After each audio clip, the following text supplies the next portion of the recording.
Son of a bitch.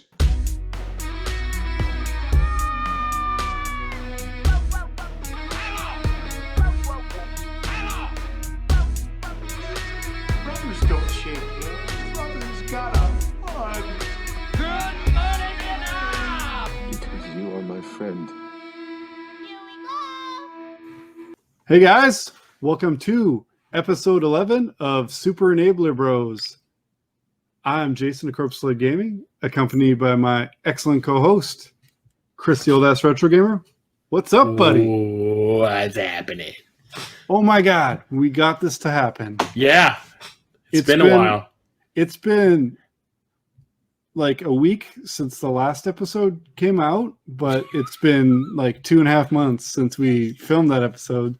So finally, we got a brand new up-to-date, and I swear I'm gonna give you the date right now. It is Saturday, November 28th, when we're recording this, and I'm hoping it can be up in like 2 goddamn days instead of 2 goddamn months. We'll see. I'm excited. I want to have a current up-to-date podcast. We're not exactly news, but I want to be like... We're going to talk about some stuffs. Yeah, lots going That's on. happening. Lots going on. My hair and beard have grown in, inward, into my skin. We're going to say, what's up, Benjamin Button? Yeah, it's not cool. It doesn't look bad. It doesn't look bad at all. I hope things are going better with you. Well, I just keep my hair just doesn't go anywhere. Just nothing happens with my hair. It's just gone. And Yeah. it stayed. Like it's safe in there. Like I just said one day, say, hey, make it so. Go away. Right on.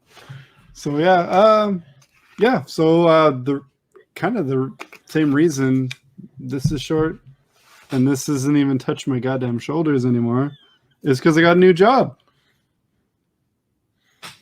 That required me to do that.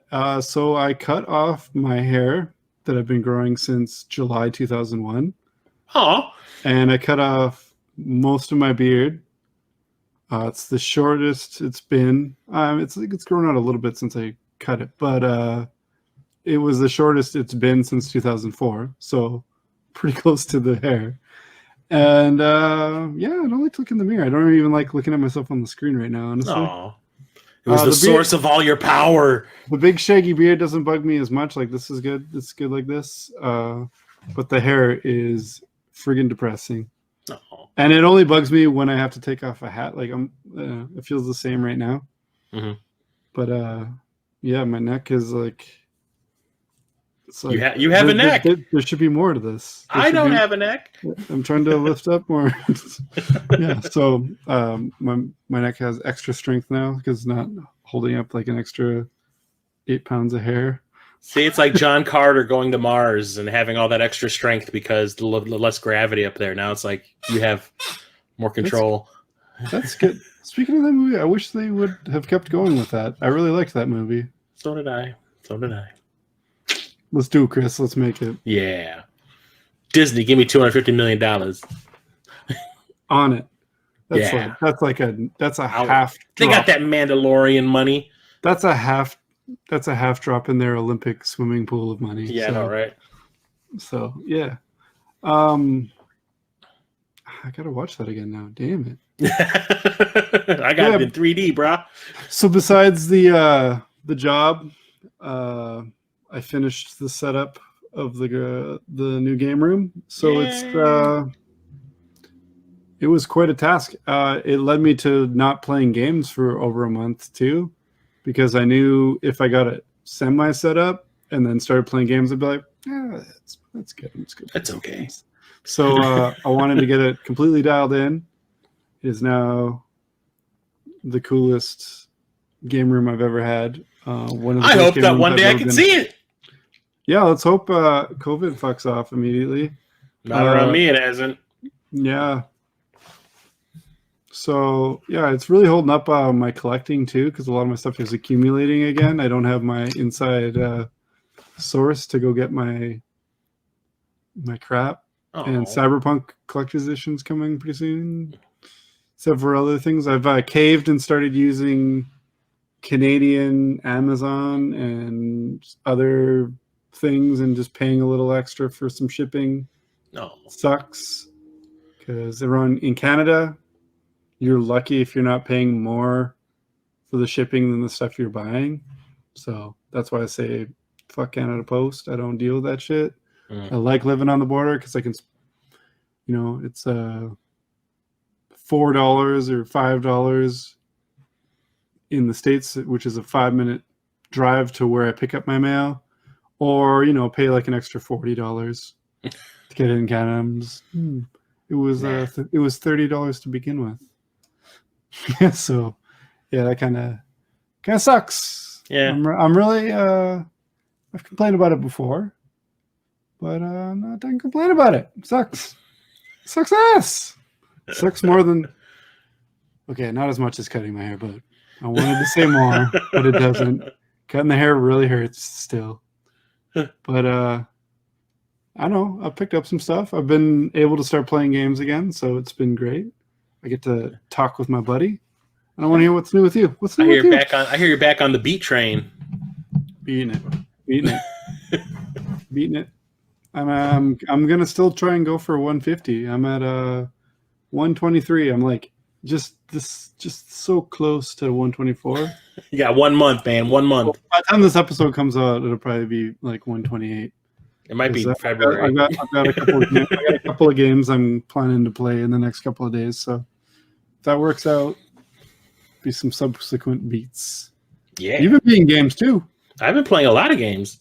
You go. Yeah, I've been taking my Switch to work and playing it on my breaks and stuff like that, which is something I probably should have been doing a long time ago, but just never really did. Yeah. But taking advantage of it now, and I think now it's official that I have beat more games this year than I have beat for the last 3 years total. Don't clap. It's like we're talking like 12 games, bro. I'm here for it. I fully enable and support you in beating any games. I don't care. 12 games is 12 games. I don't know. Like I said, I don't go for the numbers. I neglect a lot of things in order to beat a lot of games. So I'm just glad that I'm actually. My kids might know me one of these days, but for now, I got games to beat, bro. Yeah, I'm just glad I'm able to open up some of these Switch games that I've been beating. Right. They finally have been able to breathe real air. Yeah, I've actually been cracking into the Switch a little bit again lately, so it's good because I was starting to get games for it that were just sitting in plastic. Yeah. Gotta let them out. Let them be free, like Willie. Yeah, I mean, I was favoring the PS4 predominantly, then some Xbox also. But it's not really a resolution, but I've been like, hey, you're behind these. Play these. So I've been doing that. It's a thing. Yeah. So yeah, I'm actually knocking out some classic games, which I don't know. I don't know if I just approach them more casually, like the 8 and 16-bit games, but I would just be like, oh, I love this game. Anyway, I'm gonna eat supper. Yeah, I just don't know why I don't play more of my retro stuff. I've been looking at the stuff I've been beating, and it's mostly just new stuff. Yeah, every time I start playing, I'm like, loving every minute of it. And then, I don't know, I just wasn't... And then Miles Morales hits. I would die and be like, oh, that was fun. I'll try again another time. There wasn't I died! And do the hunch and just... I'm beating this now. There was just it was just the casual approach to it. Just, no big deal if I don't beat it. Now it's I've got a personal vendetta against these games. Oh, you think you just kill me and I just walk away? Not no more, sucker. And then I don't know.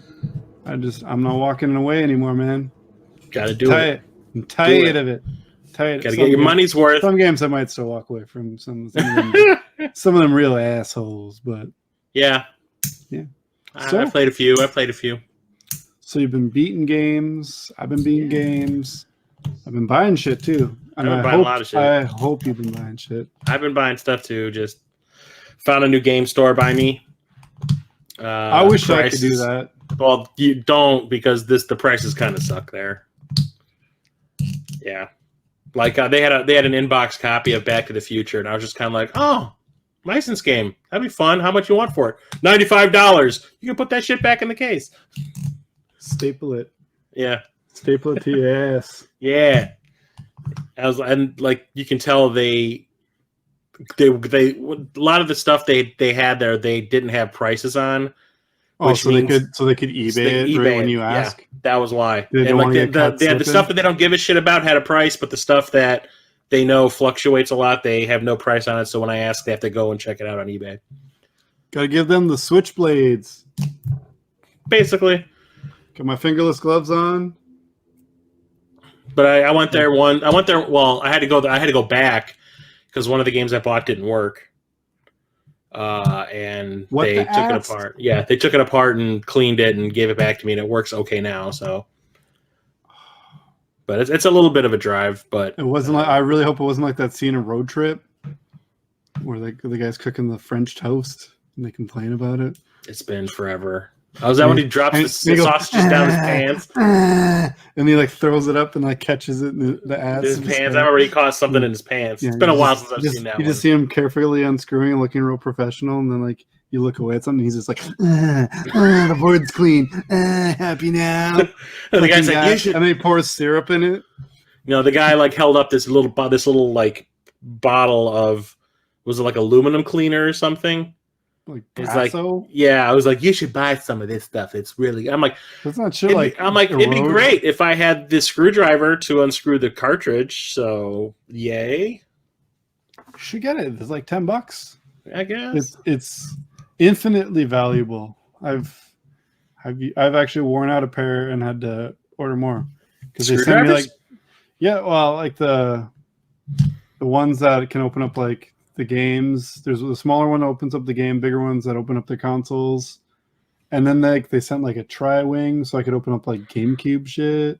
And yeah, there's the whole little kit, and it was like $10 on Amazon, and it was like some of the best money I ever spent.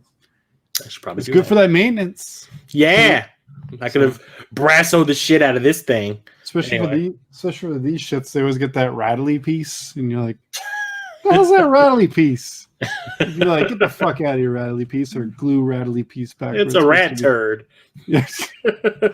Oh, cool. I should have stopped when it was just one little rattly piece. It's a roach motel. Shit. Nice. Yeah. I've never had anything like that when I open something up.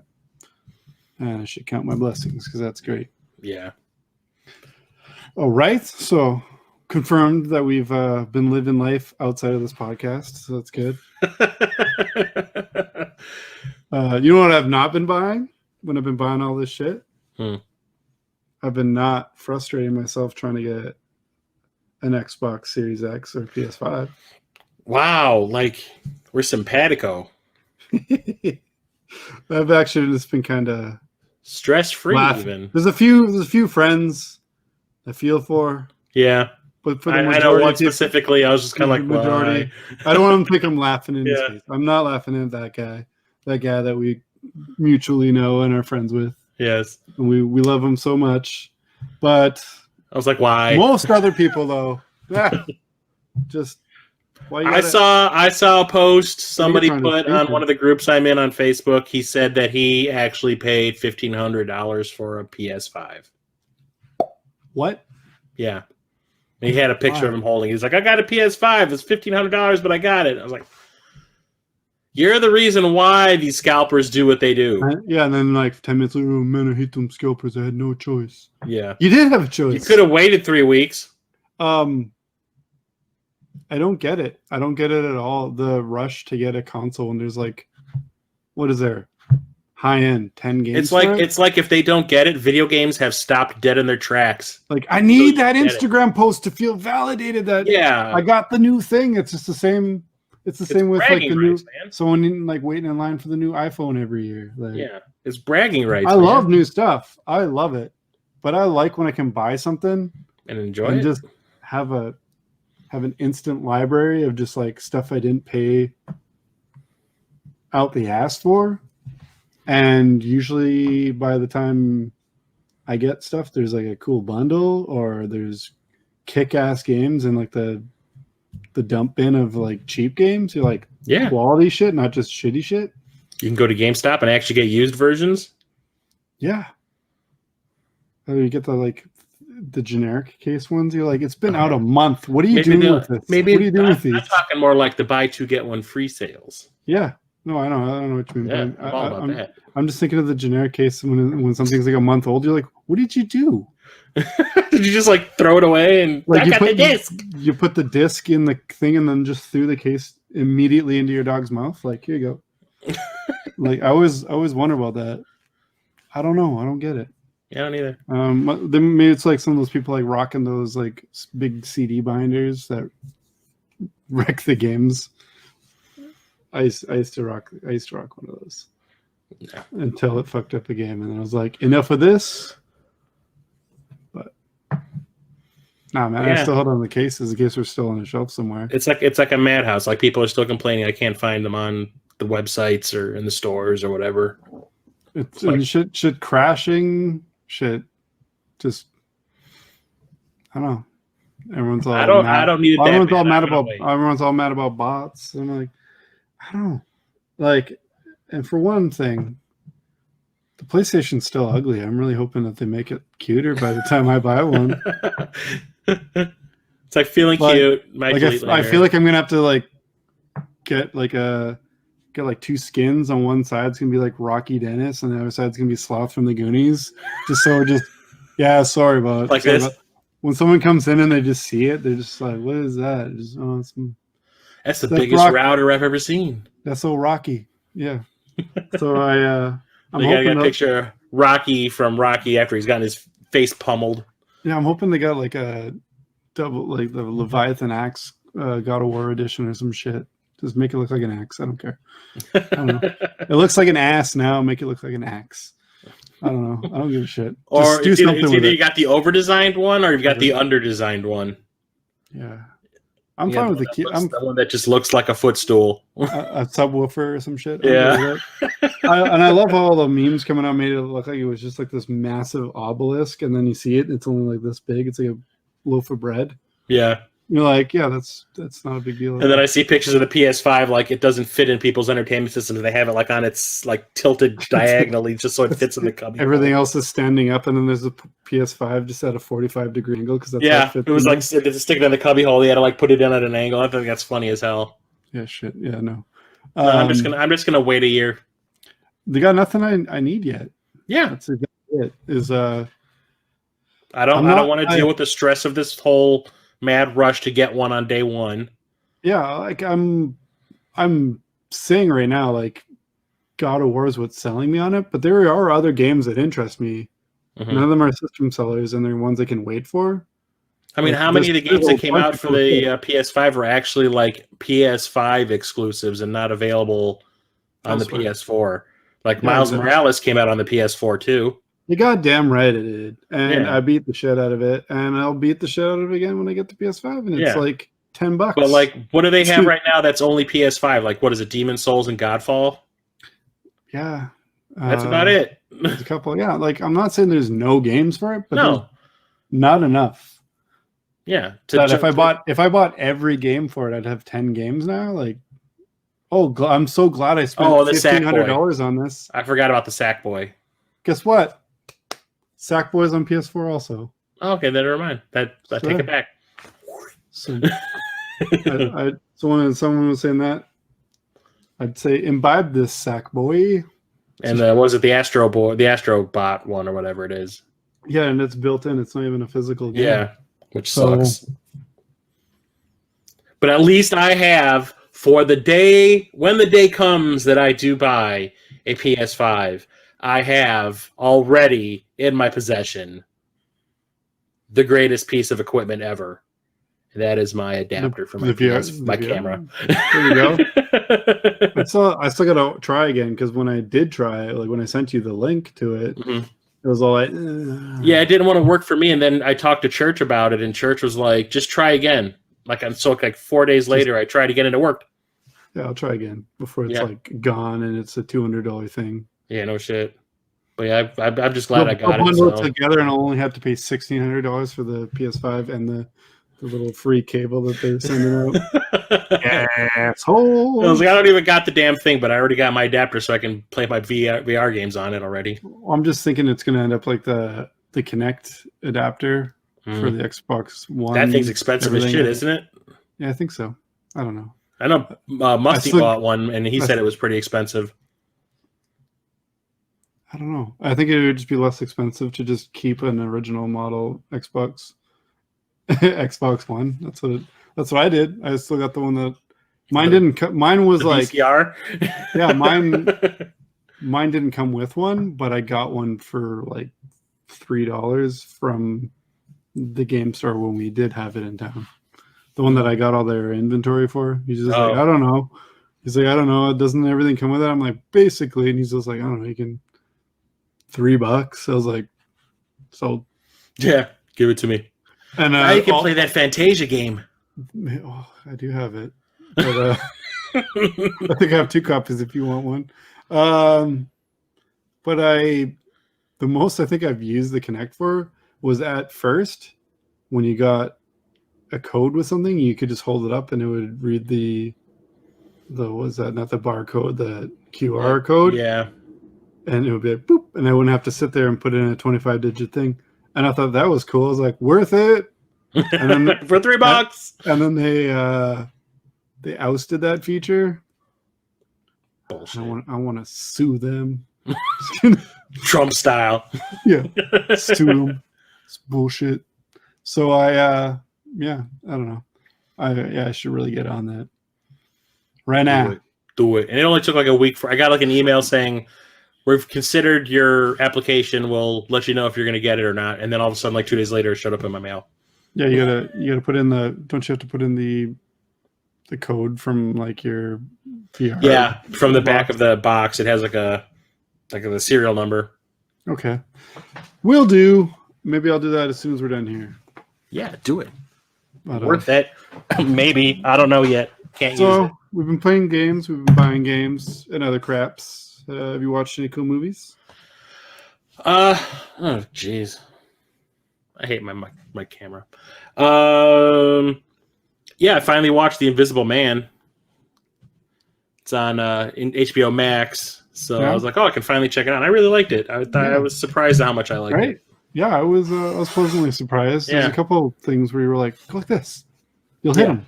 Yeah, smack him. Smack upside his head. It felt a little bit like Hollow Man every once in a while. Yeah, I was gonna say that. Yeah, it's definitely got a Hollow Man vibe. But I like the 110% less rape, which is good. Yes, that's one thing I can't stand in movies.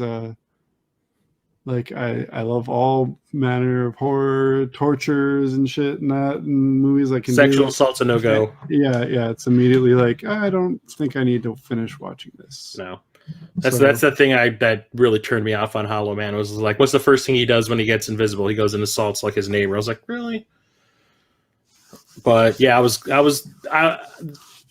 think the thing I liked the most about Invisible Man was that it was like there was a few times where I think it's because of Elizabeth Moss being such a good actress, where she actually convinces you that maybe she really is going crazy. Yeah, I was. And then she gets thrown around the kitchen. Yeah, like I really like the different take on it. It wasn't just like I don't want to spoil it for anyone who has not seen it, but his method of invisibility was cool. Mm-hmm. I don't know how they didn't really explain out how he's like completely silent, but I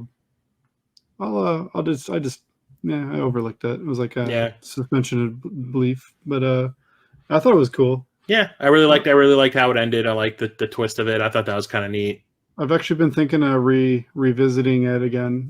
It's been a couple months since I watched it. Just kind of check it out again. And I was thinking of doing that in Doctor Sleep again because Doctor Sleep. I really liked it. I've been recommending it up and down to people. But they're talking about making a sequel to Invisible Man, so we'll see how that works. I hope they keep going with it. Yeah, I was really pleasantly surprised. Yeah, I hold no expectation for anything suspense or horror anymore. Mm-hmm. So when something kind of impresses me, I'm super happy about it because I still love the genre. Mm-hmm. Just the genre, it's all been done. It's disappointed me, and like it's my bar is not even that high. They're just really lame a lot of the time now, and it's like, come on, man. All you had to do was just some good gore. Well, it's like, how hard is it to build a half-ass story? Make me slightly feel or care for any of these people so it matters. You know, they reveal way too much about the mysterious thing. You're like, it's not so mysterious when you like described it in detail. Yeah, like you practically Michael held Myers up a into a little kid. Hold up color swatch and like it's this color. It's the you're like, oh geez, I know. I haven't seen it yet, but I know exactly what it looks like. Thanks. Yeah, so it's they don't realize like the best thing about keeping something scary is when it's unknown. You don't know about it. That's why the original Halloween is so good. You betcha. You know, there's no real reason for it happening. It just does. You know, this was kind of a surprise and I liked more than I expected to. The New Mutants. I told you. It's different. I don't know what this chick's name is. The blonde one. Oh, like Anya Taylor-Joy. Yeah, she's like the I'm in everything girl right now. Yeah, she's from The Witch. Yeah, The Witch. She's in that movie that Gambit. Yes, I was gonna say the movie, the show or movie that Netflix keeps trying to get me to watch because it's always like the front and center right now. Yeah, she's in like anything. Glass, Split. Yeah, so it's she's a pretty good actress, and I liked her character. I liked most of the characters actually. I'm not too big on the New Mutants on themselves. Like we owe a lot to the New Mutants, comic wise at least. That's where Gambit, Deadpool came in. I mean, it was basically like the testing ground for potential new X-Men. Teen Titans for Marvel. Yeah, basically. So anytime they were thinking of trying someone out, they'd just bring them in on the New Mutants, and they'd be like, they're intensely popular. They're immediately in the main X-Men team or some shit. So yeah, not a lot of well-known characters in this. I think her character actually is the most recognizable one of Magic. Yeah, being Colossus's sister. And don't forget, Sunspot was in. Sunspot, what's it called? Cannonball. Days of Future Past. Yeah. Yeah, so it was kind of cool. Cannonball's in there too. I'm pretty sure that's Cannonball anyway. They don't really suit up and have names. It's not a typical X-Men. It's more like it all takes place in this like kind of institution, and I think that's why I liked it. Yeah, because it wasn't just like there's this evil we need to vanquish. You know, it wasn't just like a straight up superhero movie. It isn't like the whole world's at stake. It's just like we're at stake. Like it's us. Exactly. And I'm really coming to realize like I like that kind of shit a lot more. Perfect example being The Mandalorian, being the best Star Wars anything since like the original movies, because they don't have to make everything the whole galaxy's at stake and there's this giant evil. It's just like, no, we're in trouble. Me and my immediate couple of friends are in trouble. Yeah, there's this crate dragon that's threatening my town. Can we take care of it real quick? Yeah, he's the ultimate side quester. It's it's great. I'm loving the new season. I gotta say though, that newest episode, The Jedi. Yes. Loved everything about it, except I was very disappointed in Michael Biehn. Oh yeah, because he's such a bitch. I thought he was going to go places, man. Yeah, I thought you were going to go Hicks on you, but nope. Maybe a little bit Tombstone, do a little Johnny Ringo action, but he's just kind of like, I'm a bitch. Oh, I'm dead. Yeah, he's just kind of like there, and then he just got reaced. Yeah, I didn't realize it was him. Like for the beginning, the pre-credit thing, when he was standing up on top, looking down at Ahsoka, I didn't recognize him until they showed like the close-up of him later on. I was watching it by myself because my wife won't watch it because I started watching the last season without her, so she just refuses. But I caught her watching it a little bit, about halfway through the episode yesterday. But I was seriously there by myself, and I was like, "Daisy boy." Let's go, Lunger. yeah, like it's very every episode that comes out makes everything else Star Wars really have to try to make me care now. I've always loved Star Wars, for better or worse. There's been, I don't always blindly love Star Wars, but for the most part, I'm pro Star Wars. But after The Mandalorian, I'm going to be like, so I'm not going to be like, how's this tied to the Skywalkers? Everything has a lot to live up to. So what's this have to do with Mando, and why should I give a shit? Yeah. Everything that comes out post-Mandalorian has a lot to live up to. Yeah. I feel sorry for it, but also it's kind of like a competition. When something doesn't have competition, like it just kind of stagnates. Mm. So Star Wars can compete with itself and then just get better and better. so yeah, there's so much potential for the rest of the season.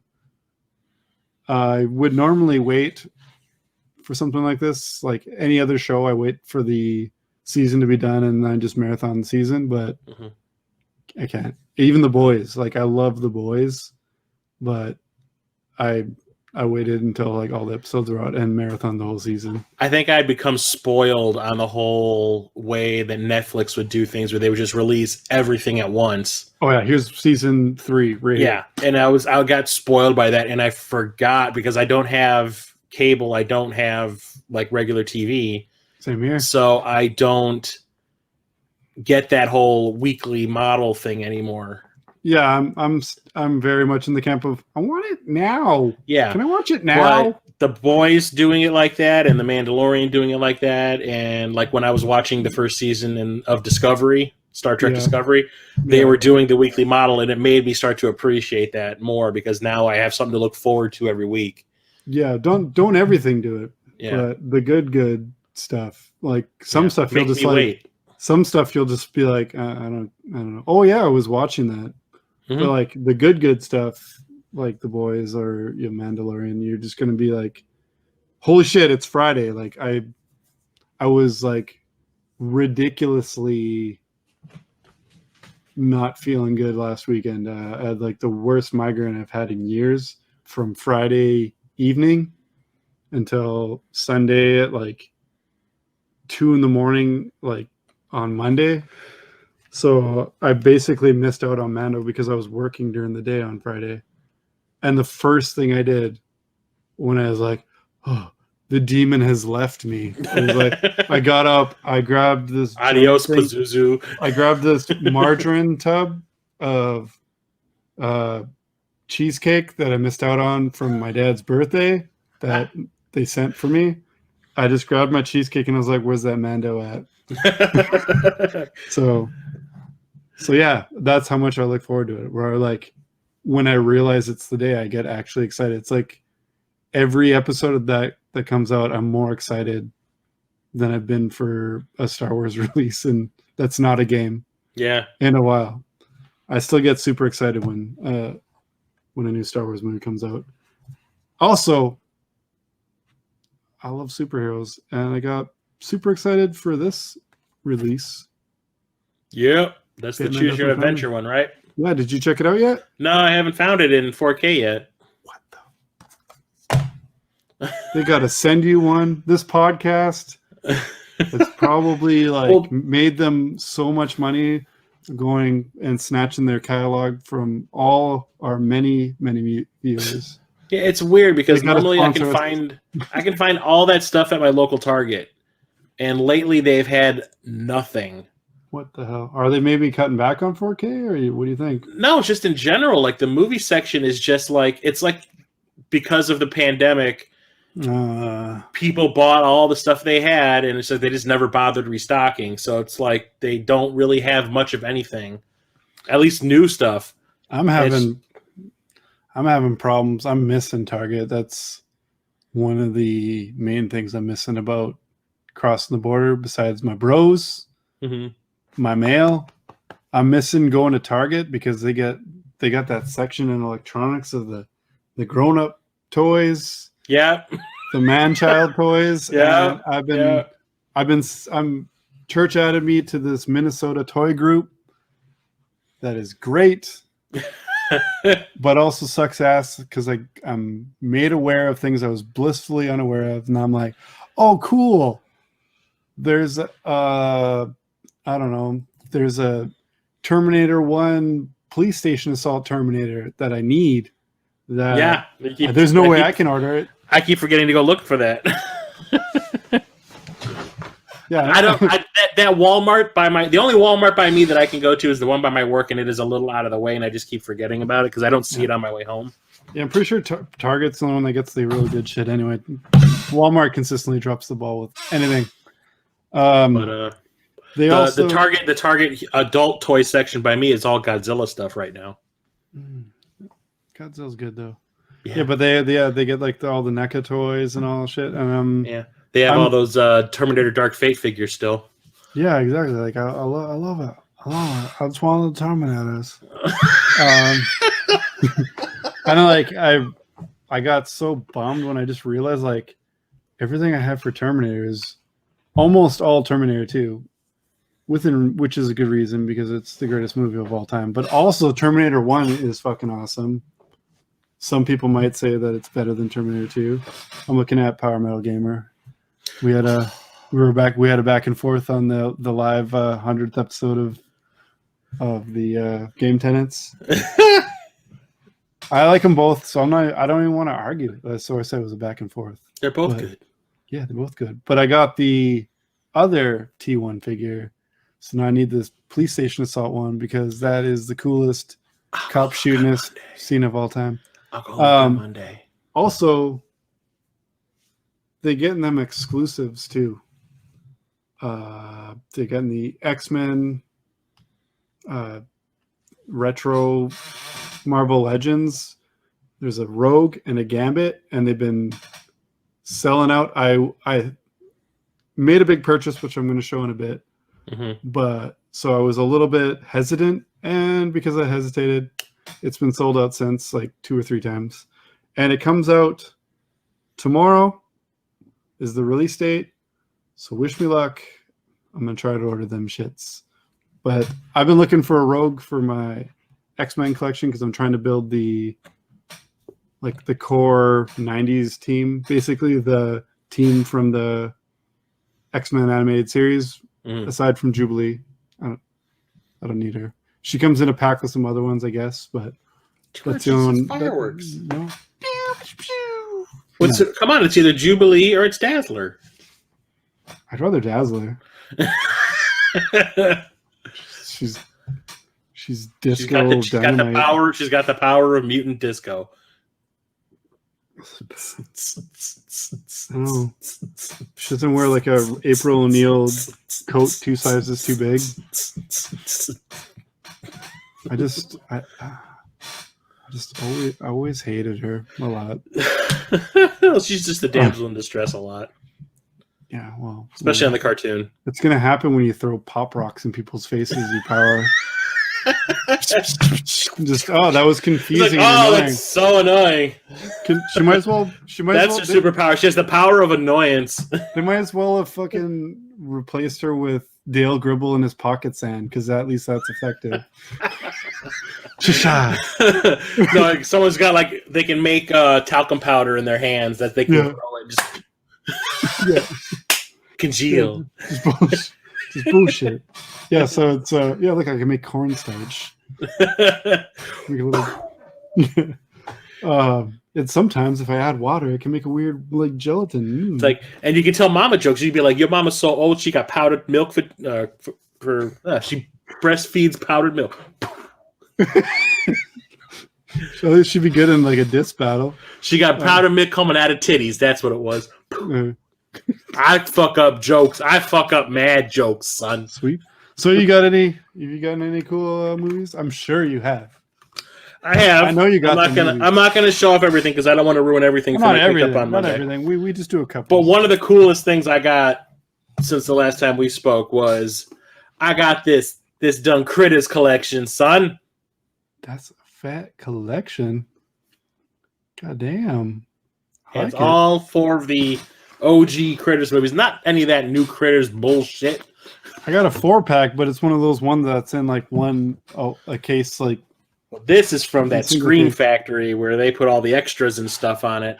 Yeah. So I know. I really, really held out on getting that Friday the 13th box set. You did.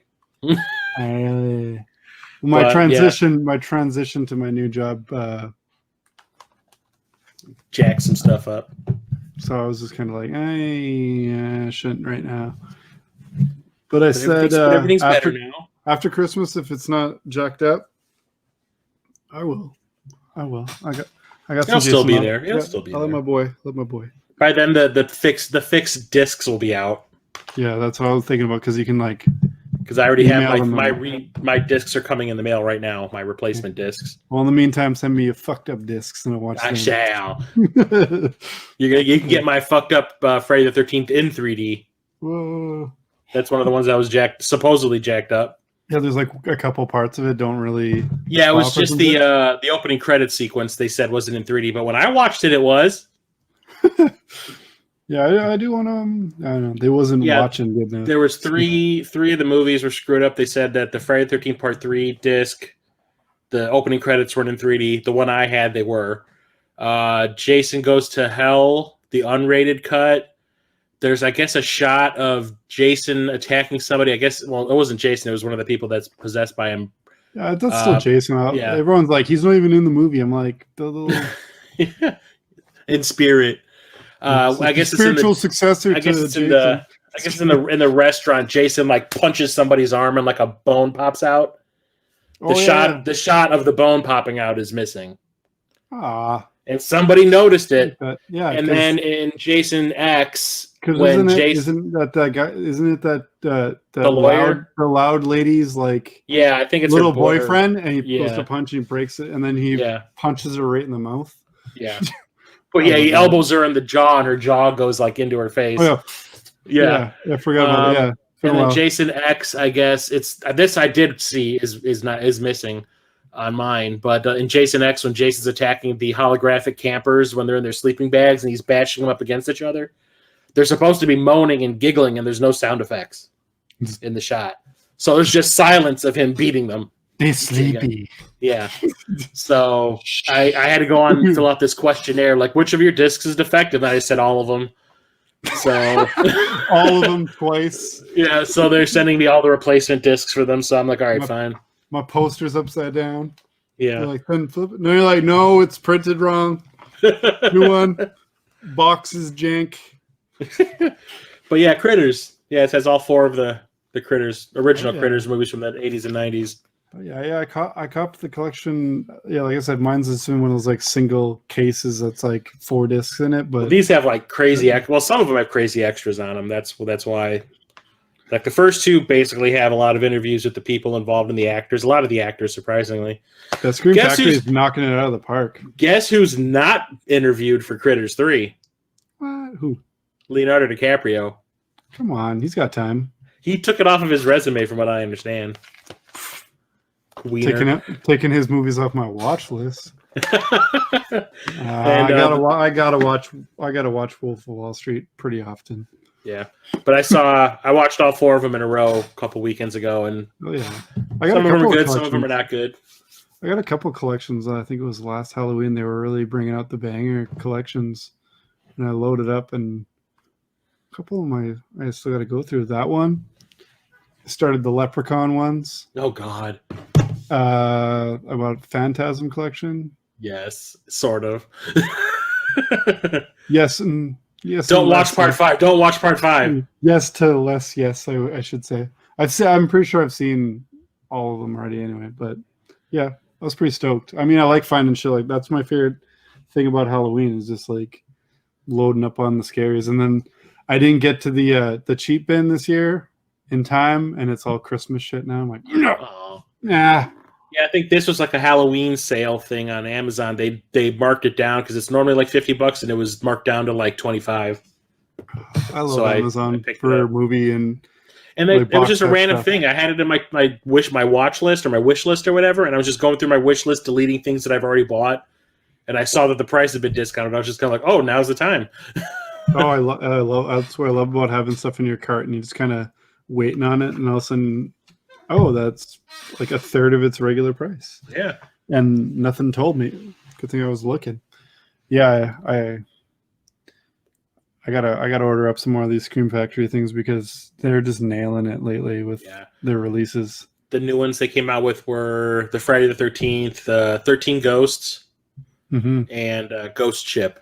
Yeah, a lot of those are coming in steelbooks and stuff too. Like really cool collector's editions. They're doing 4K now too. They've released, I think, Prince of Darkness and They Live in 4K.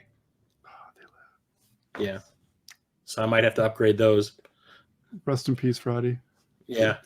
God, such a cool guy. Such a cool movie. One of my favorites. Very relevant nowadays. They're bringing out a figure of that actually. Yeah, I saw that they have one of Keith David. Yep. I was like, yeah. Yeah, recreate the whole. I want to make a stop motion recreation of the fight in the alley. No, NECA just is another company knocking it out of the park. They know what's up. They need to just distribute better because everything is like you're ordering it, you're paying 3 or 4 times the price immediately. Not even like, oh, it's a couple of years old, so yeah, it's going to be hard to find. But then it's still stuff you can find in the store for like $30 if you're lucky. But Canada sucks, and they don't distribute anywhere. I would be their distributor in town if they need one, so I'll do it for free. You hear that, Nika? I just do it for the access to the figures to buy myself. I'd be keeping them in business myself. I'd also be understocking like a motherfucker. I'd be like, "Oh shit, I can't afford this anymore." It'd be like Smokey and Friday. It was like he's smoking up all the weed. yeah. I got 4 of them. I'll put 3 out. I'm getting one. Oh man, I should probably keep 2 because I'm gonna want to open one and keep one in the box, and then I'll keep all 4. Whatever. One to open, 3 to savor. Yeah. Never putting any of them out. I'm actually just scalping them online now. Son, I became what I swore to defeat. But yeah. So I know we're not showing everything, but let's see some games. Yeah. Did you do any Black Friday shopping? Not really for games. There's nothing I saw on sale that I didn't already have or was a good enough deal. But I bought some stuff regardless. So I got this a couple weeks ago. Gears Tactics. I've already beat it. Excellent game. My boy. Black Friday sale. I got this for $30. Sweet. I really enjoyed it. Guess what? I already have a Series X game. Sweet, me too. I got a couple in this pile even. Yeah.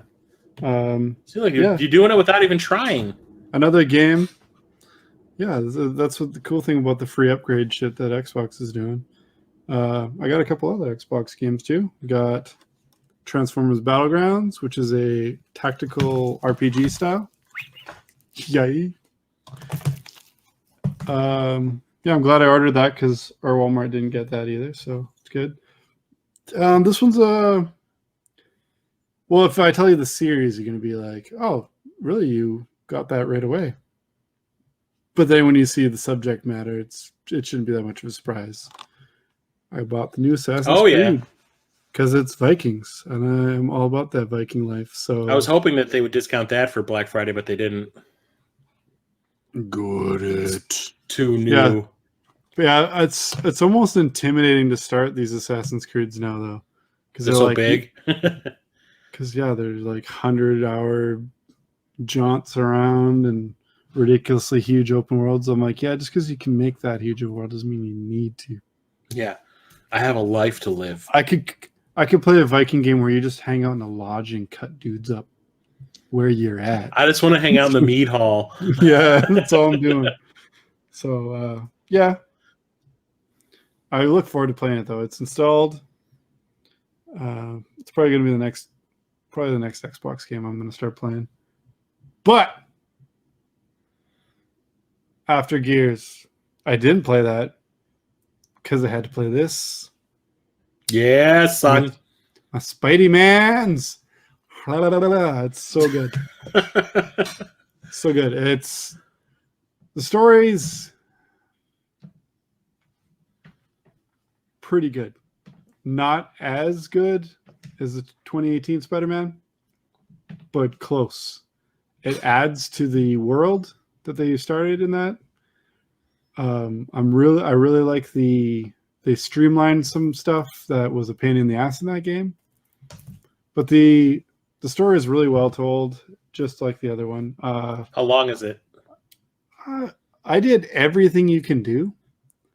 I'd say, I don't know, 15 hours. Okay, so it's not like about like a quarter of the length of the last one. Yeah, it's like 12 to 15. You still got the whole city. You still got the little side things, but they're not as plentiful as.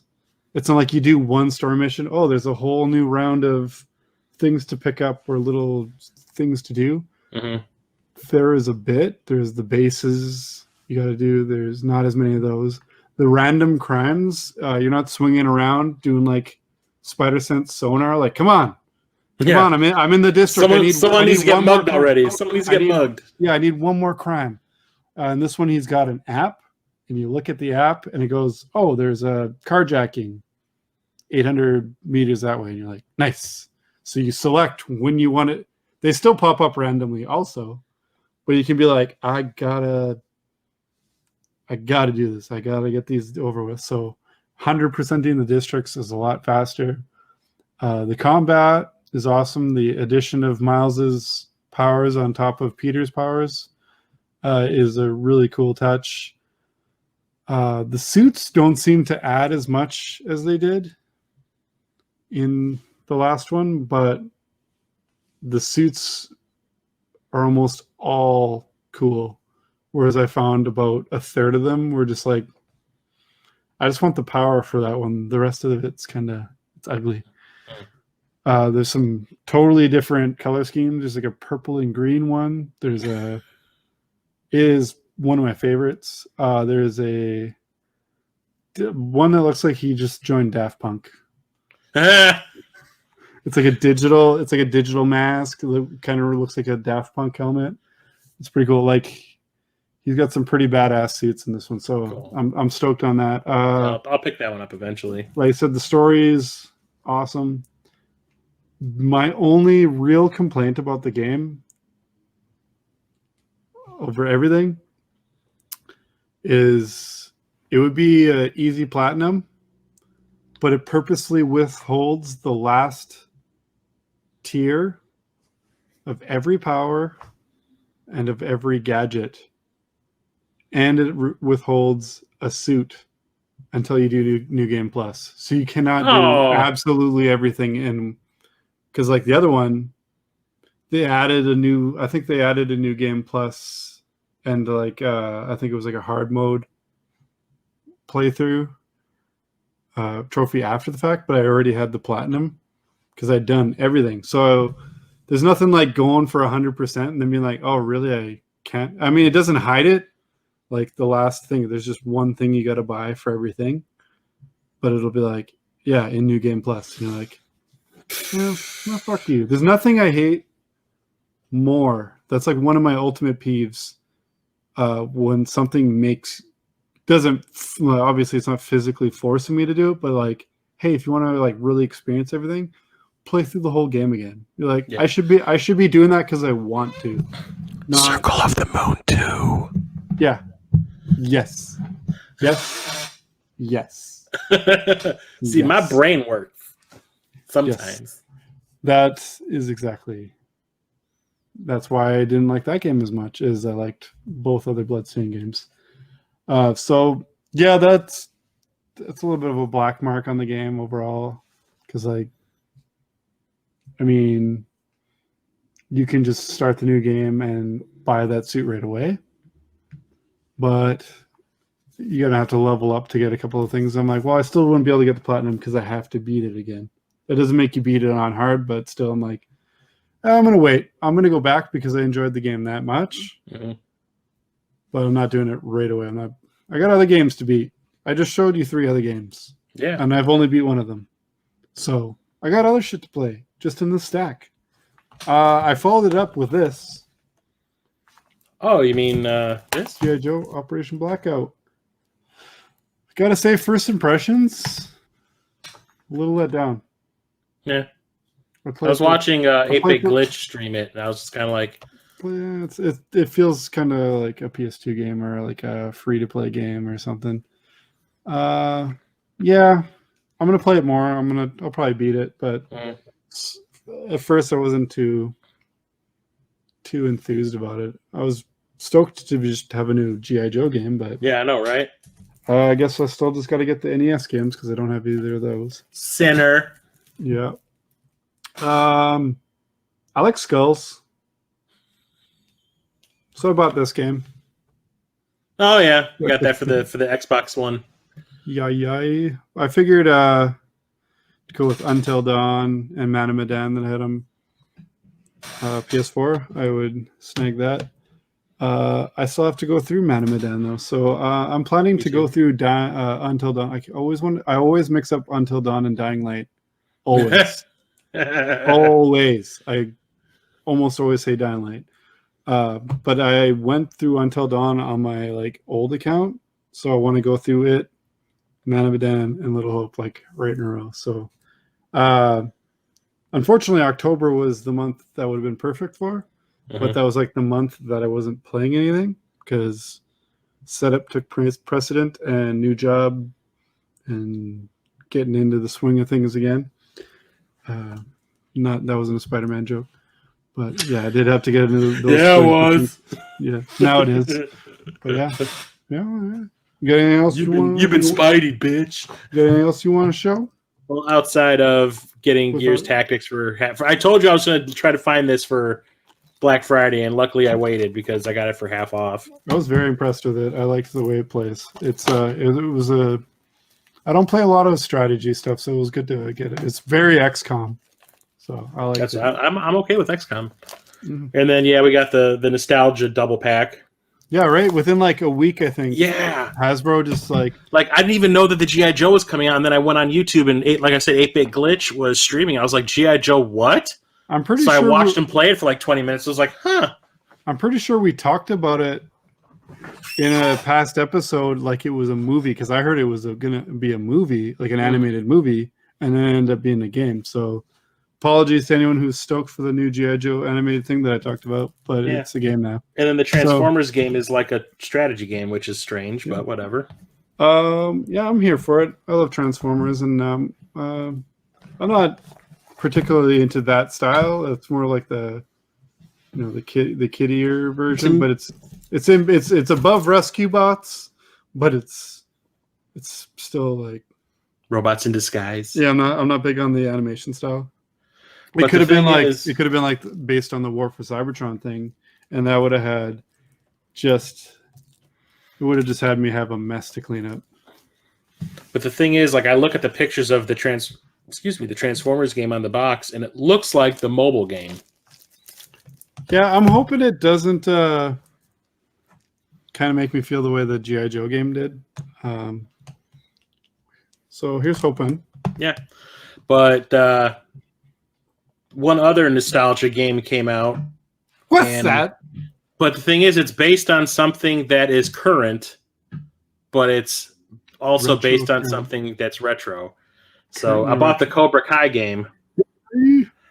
I'm thinking about getting it. It's actually at my wall. It's actually really fun. It's a beat 'em up, and at the beginning, you get to pick which dojo you want to do. You can either do Cobra Kai or you could do Miyagi-Do. We're back. Let's beat him up. I gotta go buy it. He says to beat him up. I had to go buy it. Oh, okay. Then you're in luck because I just realized that Walmart's closed. So did I 24 hours by you? No, come on, man. They're barely 12. Jesus. Each dojo, whatever dojo you pick, you have 4 characters that you can swap to on the fly. So you basically have 4 characters at any given time, and if one of them is running low on health, you just switch to another one. And then you beat them up? Yes. That's all you need to say. So like I said, right now I'm playing with the Cobra Kai dojo. So you get, at the start, you get Johnny and I can't remember what the kid's name is, the main kid. Carlos, I think? Keith. The Spanish kid that he's training in the show. I can't remember his name. Enrique. No. I haven't watched the show. Okay. I just the like show's beat 'em actually ups. pretty good. I'm on season 2. I've been But then hearing there's a lot. a female character shows up in the game that I think that shows up later from where I am in the season, and you get to play as, you eventually unlock Hawk, which is the kid with the cleft lip and the mohawk. Oh, I was thinking Hawk and Animal. I was like, ooh, Legion of Doom. Yeah.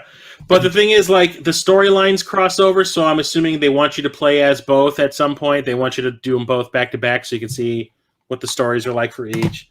And I'm on the last stage right now in the Cobra Kai storyline, and it is a bitch. But there's a huge skill tree for all 4 of those characters have their own skill tree that is gigantic. And then you have a skill tree for the dojo itself that gives you special attacks. Like kind of like an umbrella thing. Like all the guys will have. There's one group of powers health. that everybody shares, and then there's each character has like their own individual skill tree. And you spend like some kind of different points to do. Yeah, you collect coins as you beat enemies and stuff like that. And then when you at the end of each stage, you go back to the dojo and you can spend the coins to upgrade your characters. But the cool thing is, unlike Streets of Rage, where when you want to use a special move, it like eats away your life bar, you just have a cooldown timer on the ability. That's so good. It's like you can use the ability and then you have like 10 seconds before you can use it again. Some of them are like 15 seconds, some of them are 5 seconds. It depends. And That's then then in the upgrade, you can actually lower the cooldown time if you want. But that's the weird thing. Like the skill tree is crazy because it's like, here's this skill that you buy. Like say it's like this, Johnny has the sweep the leg move. Okay, you can upgrade it so it'll do more damage. But then that'll split off into 3, and you can do 3 different things, but you can only pick one of them. One of them will be like the cooldown timer will be less. The attack does a little bit more damage, or you can actually get more health. Oh, okay. And then you pick one of those, and that stays, and you can't pick any of the other abilities, and then it goes up to the next tier. And it's like, it's just crazy how complicated it is. But it's cool because it's like a level of strategy, and you can customize the game any way you want to play. Because you could just go for complete damage. You can do it for health, so you're just like you're an unkillable machine. Just bulldoze everyone. Yeah, it's just really fun, and the graphics are they're not great, but they're cartoony. So they look like they fit a beat 'em up. Yeah. So does it follow the story of the show? It's pretty like well, it's like or is it it's just like a throwaway like beat 'em up storyline? It's like an in between an episode thing, but the thing is, it is so cartoony and over the top. It's like no, it's not really part of the show. Okay. Because it's turning into an anime thing where it's like rival schools type of thing from some anime show or something like that. Okay. It's turning into that kind of thing where it's like an all-out war. They call each other out, and there's like a quick line moving background. Yeah, it's like, you son of a bitch and Miyagi-Do's, I'm gonna kick your ass. Type of shit. It's just crazy. Like, and the funny thing is, like, the poster on the cover makes me laugh because like Johnny and Daniel are like completely ripped. And in the show, they're like flabby old 45-year-old men. But it surprised the hell out of me. It's actually a really fun, and it's the same people that made G.I. Joe. Okay, well, you said it's really good, so I'm hoping G.I. Joe like I get into it more or something. But like, yeah, it was just kind of. I mean, try it out. Maybe we can talk about it. But I intend to beat it. I can get my money's worth. Yeah, this surprised the hell out of me, and it's available for like all the consoles too. Okay, I got a pretty cheap game. I'm not sure if it was a Black Friday deal or if it's just a cheap ass game, but I'm pretty sure this was $10. And I know next to nothing about it, but I'm pretty sure it just came out like not too long ago. And that's 1971 Project. Yeah, I saw Tia. that picture. I never heard of that before. Yeah, it's like turn-based strategy combat, exploration, and resource management. That's literally all it says on the back. Besides the top, the world froze relentlessly. There was no sunlight anymore. The game. No feed. No heat. It literally says no feed, not no. I didn't read it wrong. Fear the cold. I don't know. Maybe it's like Lost Planet with meets. Snowpiercer the game. So I don't know. It was. I'm almost certain it was $10. Maybe it was like 15. But I grabbed that when I got some Black Friday deals, but I didn't get any games. Yeah, some of the other Black Friday stuff. I'm not going to show all the Black Friday stuff, but like some of the stuff I got was I finally picked up. Load. Finally picked up Ghost of Tsushima. Got that for half off. So good. This is going to be the next game I play once I beat Cobra Kai and a couple of the other games I'm playing right now. Very good game. It's Rocket Sauce from the Cartridge Club. When I went and hung out with him in Wisconsin, I almost bought a used copy of this at one of the stores we went to, and he was like, no. He's like, Black Friday, just wait for Black Friday. You can get a brand new copy for cheaper. I'm like, all right, and I did, thankfully. Good motherfucking call, motherfucker. And then I didn't know anything about this one until Church started talking about it in like his last pickup video that he did. And then I saw it in the Black Friday sales for half off, so I picked up 13 Sentinels Aegis Rim for like $25. Going on about I know, that. Right? But I didn't realize it was a Vanillaware game. And right when he said Vanillaware, it was just like instant boner. How much was it? $25. Where, on like Amazon? Yeah, this was Best Buy. Shit. I want it. I'll just probably. Oh no! This was GameStop. Sorry. Oh, okay. Well, I'll try and snag it maybe before those sales. Well, don't forget you got Cyber Monday coming up. I don't got nothing. Everything's I'm buying it and sending it to my border box, and it's just going to sit there indefinitely and rust over. But this one's got like a little art book that came with it and stuff too. Hell yeah! But Vanillaware, it's great artwork. I can't wait to try this one out. But he says it's like a visual novel. Yeah. So yeah, it sounds like a real different, much like a blend of genres. So yeah, he's been talking about how cool it is. Yeah. So I he's usually not wrong. Yeah, he's usually not wrong. I wouldn't have known about it if he didn't talk about it for his last pickup video. So when I saw it on the list of stuff that was available, I was just kind of like, yes. Well, when I heard about it, and then he talked about it. And when I heard about it, it didn't sound like something I'd care to even try out. But him confirming that it's really good made me actually want to check it out more. Now you know. I was like, just. And due to. Speaking of. And knowing is half the battle. Speaking of, collecting rust. I've been collecting a bunch of rust buckets lately. Oh, hey, it's a good thing. I got me some of these superposable, non-transformable transformers from they're called the Red series, I believe. Those are the ones from Japan? They're from the shelf at Walmart where I got them. But yeah, they're superposable, articulated. Like this guy's got the matrix of leadership in his chest. I don't really want I can see it. To get it out. It's in there. I thought he had a tumor. Well, it's not a tumor. Come on. It's not a tumor. Come on. It's not. And they got like interchangeable Stop hands. judging me, Megatron. So you quit making fun of tumors. Yeah, they got like interchangeable hands and stuff, just like a lot of like the more collectible articulated figures, which is cool. When you they post come with those a lot of pictures, accessories, yeah. When you posted the picture of those, remember I said I had like the Japanese versions of those? Yeah. The ones I had were smaller. They were like that big. Oh, okay. I sold them to the local toy shop when I was getting rid of all my stuff. Oh, ass. I didn't know you at that point in time. I didn't know you at that point. Should have. Then we got my boy. Yeah. One of my favorites. Please tell me he has a removable tape. Oh, yeah. As it pushes in, he goes, click. Sweet. Right in there. By the way, I found a whole bunch of my tape Transformers, my real tape ones. Yeah, it's pretty cool. I have them set up this way. Basically, I have them like he's pushing the button and it's popping out. Nice. Yeah, the way they're set up on my shelf. Yeah, it felt really cool to open up Transformers for once. I rarely do that. Nice. But I have more temptation to do so because Black Friday was good to me in the bots division because all of these, what are they called? The Siege? the smallest. What are they called? There's the Voyagers. Voyagers are the middle. Then there's the leader class.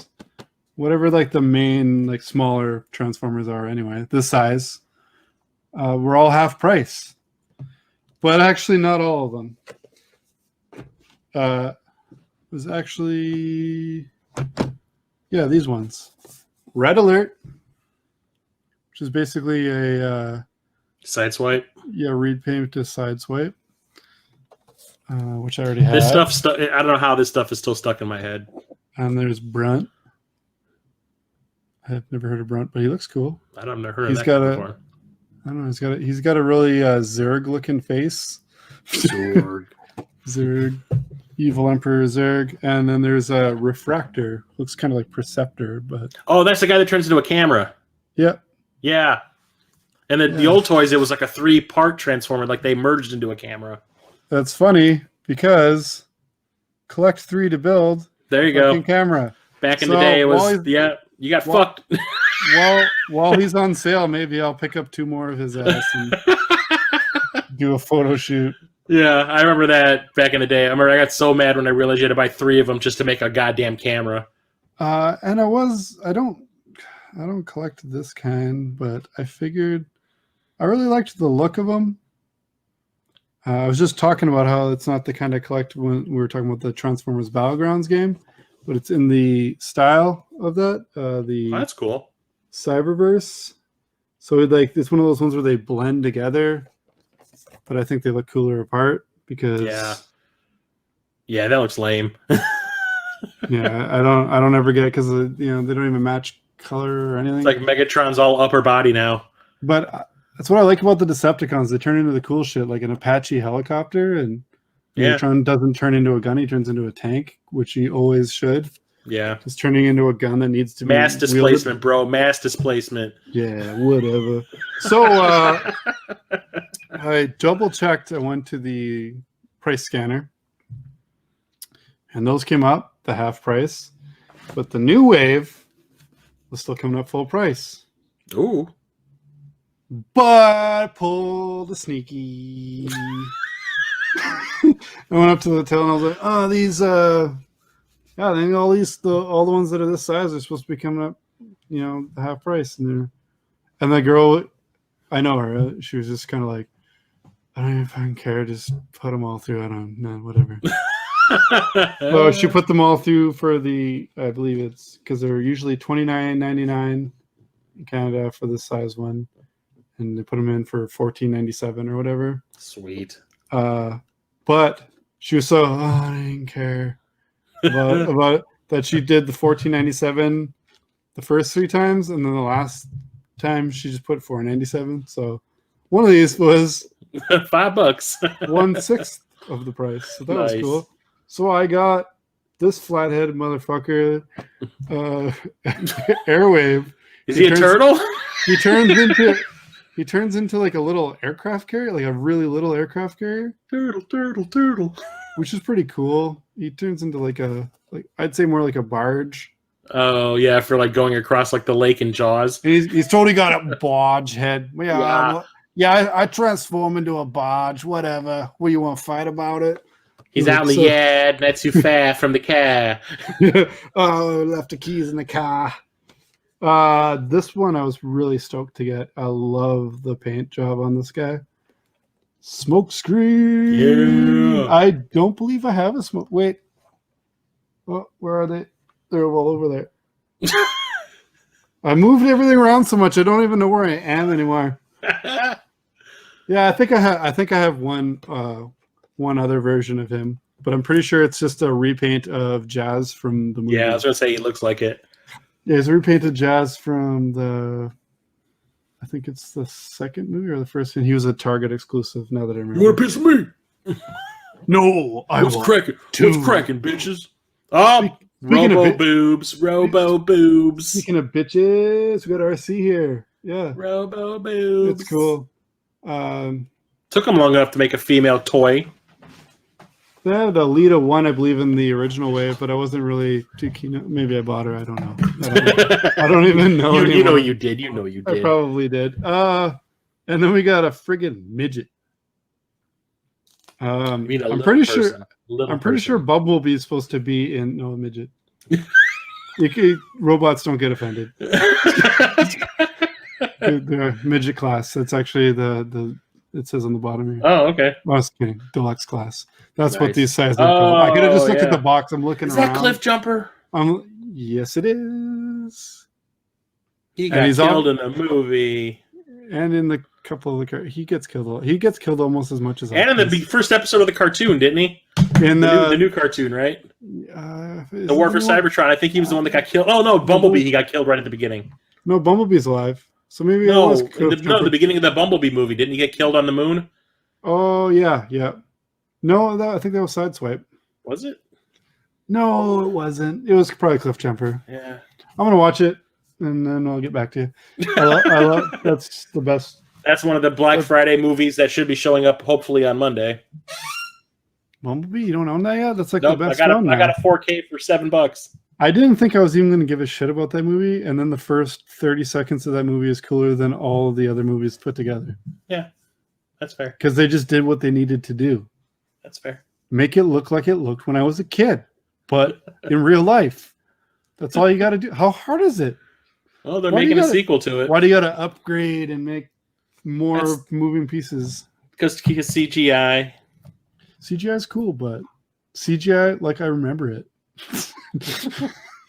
Yeah, Cliff Jumper died a couple times too. There's The Rock played him on the Prime series, and I'm pretty sure he died in like the first or second episode too. Spoilers.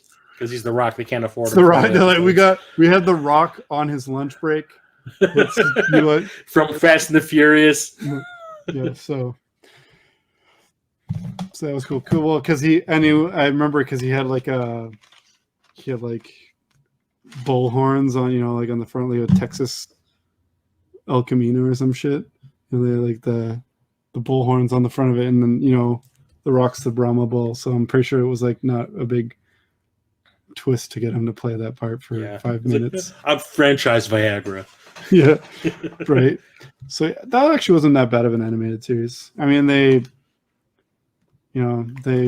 teamed up with kids, which they always seem to do for some reason to be relatable to kids or whatever. But ass. That's why I love the War for Cybertron series so far. Yeah, it's not a person in sight. They also don't transform very much. But well, I don't have any toys to show off, but I have something that it's something I've been neglecting buying for the longest time, and I finally bit the bullet on it. Treat yourself. Yeah. Quit neglecting yourself. I have not gotten any repros in a long time. So I told you about these. I'm going to save the one that you're going to like the most for last. But I found an Etsy shop that does Dreamcast reproductions. Oh, yes. I think you might have shown me the picture. And I kind of lost my mind a little bit. And I was completely surprised to see some of these things there. One of them, there's a guy I follow on Instagram. I think he goes by Evil Jared, and he makes like these really limited edition Dreamcast repros, and he only has like 10 copies.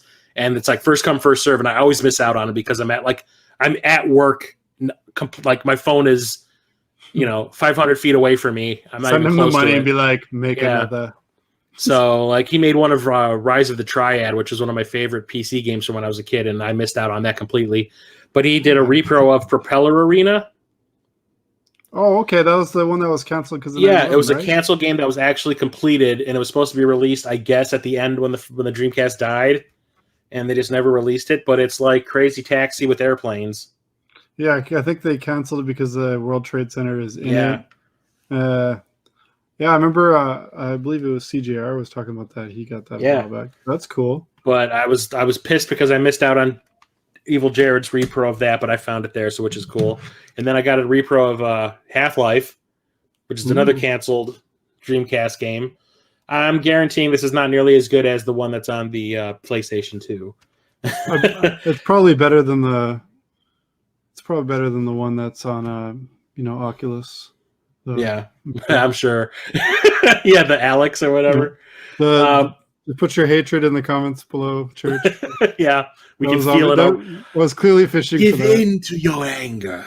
That was me. Some people fish for compliments. I just fish for angry insults. Yeah. But yeah, this was another one of those canceled games that was supposed to come out and just got canceled because Dreamcast was dying. But the next two are like originals. And one of them is completely up my alley when I saw this. This is the one that put in my cart first. And it's Mortal Kombat Conquest. And it's actually spelled with a K. It has to be. The TV show didn't do it like that, which surprised the hell out of me. But this one is a part of the Beats of Rage series. There's like a Beats of Rage engine that I guess could be used for Dreamcast games, and people use it all the time for repros or hacks and stuff like that. But this is a beat-em-up Mortal Kombat game where you either play as Baraka or Melina. Cool. And you beat the shit out of everybody from the games. Nice. So I was like, cool. That sounds kind of like Shaolin Knight or Shaolin Monks to me. So yeah, gotta have that. And then this is the last one that I got, which is another one of the Beats of Rage, and it's as long as it doesn't play like Alien vs Predator. This one's called Aftermath, and this is another beat 'em up that's, I guess, like a hack of the Alien vs Predator arcade game. Nice. With like new enemies and stuff like that and new stages. Ooh, so, I do love that game. So that was another one that I was like, Dutch with his super overpronounced forehead, his brows. I've got the figure of him and Lynn, I think is her name, from the game. But I also picked up a Genesis repro, and that's called Omega Blast, which is a bullet hell shooter on the Genesis. Wicked. That I got off of my buddy Toysaurus Games on Instagram. Ooh, I love me some shoot 'em ups. Yeah, I was like, a bullet hell shooter on the Genesis? Yes. So definitely had to pick up a copy of that. I'm glad you did. Yes. Does your Dreamcast work yet? No.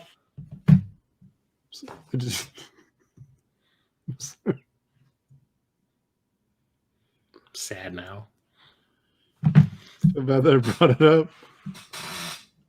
Let's see if there's any of those TVs. What the kind of TV is it that you need to? Something with a VGA cable plug or maybe there's something on Black Friday. Maybe there's something on Black Friday. Okay. So the thing is, with COVID being what it is right now, the prospect of getting a different or a Dreamcast is kind of impossible. Never give up hope. Prices are terrible right now, so it's going to be a long time before I can get myself a replacement. They really are. Fuck prices. Just smash. Next time there's a riot, just go smash and grab. Jesus. Yeah. Next time there's a riot, I'm very, very confident there might just be another riot because United States. Sorry. But the game that I bought that I was talking about that I got from that store, that new store that had to be cleaned, I had to take it back. I bought a copy of Burger Time on the NES. Ooh. Was there like burger toppings inside it or what? I don't know. Just like I put it in my retro, what's it called? My Retro Freak. And like all it was a big color block. Like there was no pictures of anything. There's like a yucky tomato in here. Yeah, and I cleaned it like I want to say 12 times with alcohol, and each time I would do it, I was picking up junk. Did you use a John Riggs 1-Up card? No, I didn't use a John Riggs 1-Up card. That's the problem. Yeah, I'll just send it to him. He can take and fix it on his show. But I ended up taking it back, and the guy used that Brasso stuff, and it works fine now. So okay, yeah, be careful with Brasso though. I heard it's after a while it'll like erode shit. Maybe I should clean it again with the alcohol and try to clean the Brasso off. Yeah, I don't know. I'm not gonna tell you what to do. It's your stuff. But Burger Time is one of like my all-time favorite like arcade games. So It is a kick-ass classic. I had to get it. I was actually considering getting that arcade 1-up that has it on there. You count. Nah, man, get like I'm not gonna do it. a House of the Dead cabin. Yeah. I want to get that. No, I want to get the Golden Axe one that Michael B just got. I was unaware of that one. It just came out. He just got it. It has like 4 or 5 Sega beat 'em ups on it. I heard your pants ripping a little bit. Yeah, I heard your zipper struggling. I'm really wanting to grab an upgrade to like my arcade stick. There's still plenty of games I have to beat on it, but I don't know. I want one where I can just add my own games, or if like one ROM isn't working so hot, Just get a MAME cabinet. Yeah, but I mean, this thing is like, I know a reason you don't have a bunch is because you say you're low on space. Mm-hmm. It's a very good investment. That's why you got the Mortal Kombat one, and you're like, I'm out of the game. I do have space for possibly one more, but it would be in the way of like movement. Yeah, so that's why I recommend this one, the plug and play. It's significantly cheaper, and it's significantly more stashable. There you go. I'm here for helping you save space. Yeah, save money, and maximize. Enabling me to save space. And maximize. I mean, buy lots of other shit to put in that space. You know how Jason cares about my feng shui. Yeah, you need space. You need to live in space. You don't need the claustrophobia. It makes you not want to treat yourself. So that's what we're all about here. Yeah. So we haven't talked about a VR game yet. No, we haven't. But I got one. I got one also. I got one too. So I'll show you mine if you show me yours. Okay, here you go. Right now. We did this ahead of time. Yeah. We're gonna touch wieners. As long as they don't call this the Docking Bros podcast, we're good. Jesus. So yeah, Star Wars. We just talked about how we like Star Wars. I do like Star Wars. People are just finding this out for the first time. Jeez. Just we don't put enough of us out there, dude. We don't put enough of us out there. Yeah. But so have you played Squadrons in the VR yet? I have not.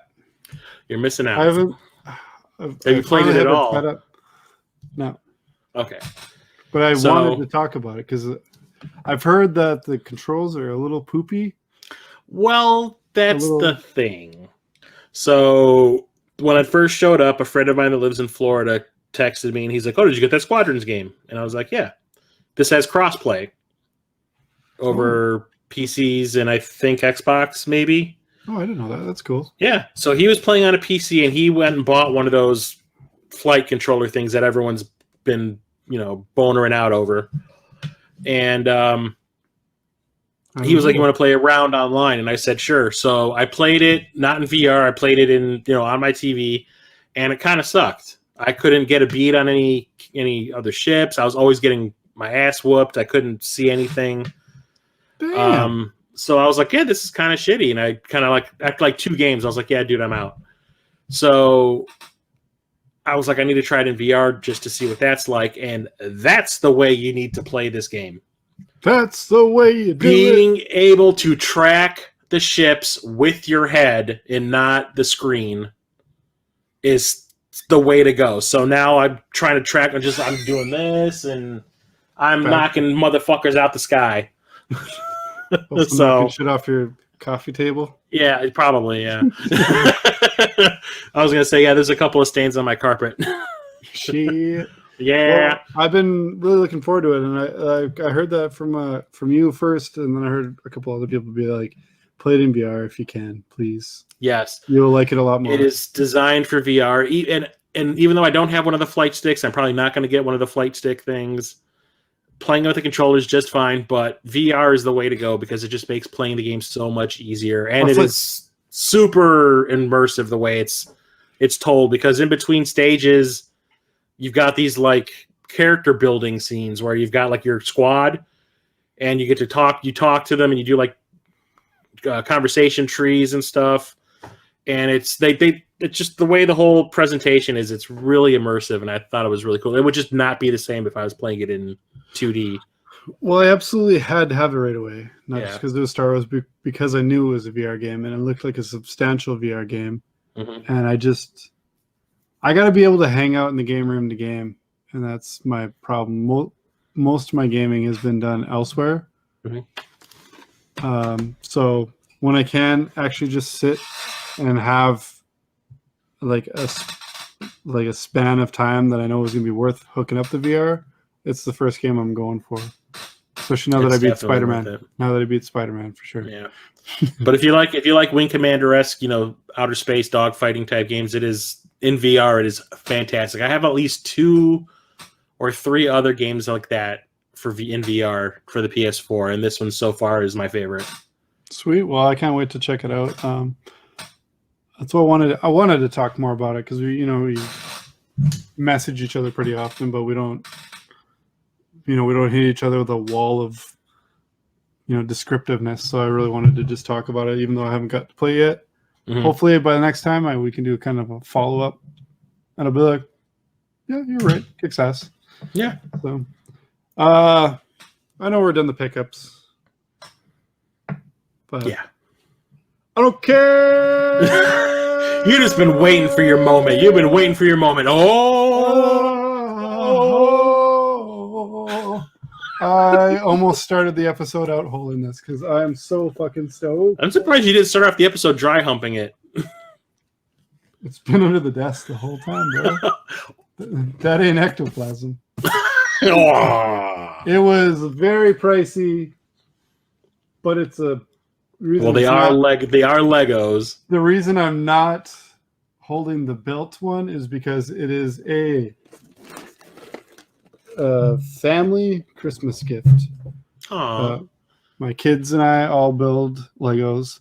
My entire family loves Ghostbusters, and I'm gonna make my wife build this one with us because she's just like, "Oh, you guys have fun. I'll do other things," and it's just me and the 4 kids building. So it's gonna be like, we don't get to do puzzles because unless it's like 100 or less pieces, the kids kind of just whatever. I like doing puzzles, but it's the same thing. We're lucky to watch an episode of a show. Really lucky to watch a movie without getting interrupted. So, that's something we used to do, was kind of like make a puzzle while we're watching a movie or a show. But now it's just like we're just too out of it, parenting style. But Legos, when we sit down to Lego, F off everything, because we built I got something else I'll probably show in a future episode for my birthday. I didn't want to show everything, Yeah. I don't really do the pickup videos as much, but basically here's where I'm going to show most of my pickups going forward anyway. But yeah, I got some other cool stuff for my birthday I want to show off probably the next episode. It's also something we built out of Lego. You know what it is, but I probably do. Yeah, I wasn't gonna lug that some bitch in here, so in the game room. And it's I got to rebuild it a second time, so that was kind of cool. Because it's Lego. You can't break Lego, which is good. But it's good when someone breaks the Lego thing right after you built it, because you know where all the pieces go again. Where's they the committed to memory. Where's the manual? And then I got to go through the library of Lego manuals. Yeah, so stay tuned for that. But I think it's time we stop, not completely dead stop talking about video games, but how about we find ourselves a new video game to play? Well, what about the one that you played last time? We're gonna talk about that? Yeah. Okay. What'd you get? Last time I got new Ghostbusters 2 on the NES/Famicom. Did you like that almost segue I did? Almost. One? I'm shitty at segues. We'll get better. I'm out of practice. It's been a bit. It's been a bit. Yeah, I wouldn't own this game if it wasn't for you. At the MGC, just like, Grace, there's a table we missed. You have to come. I'm not that great though. I didn't buy it for you. You bought it for you, but I No, showed you where it was. Yeah. And I was glad that you showed it to me because I've been wanting to find that. I wanted to get that from Time Walk Games before they went out of business.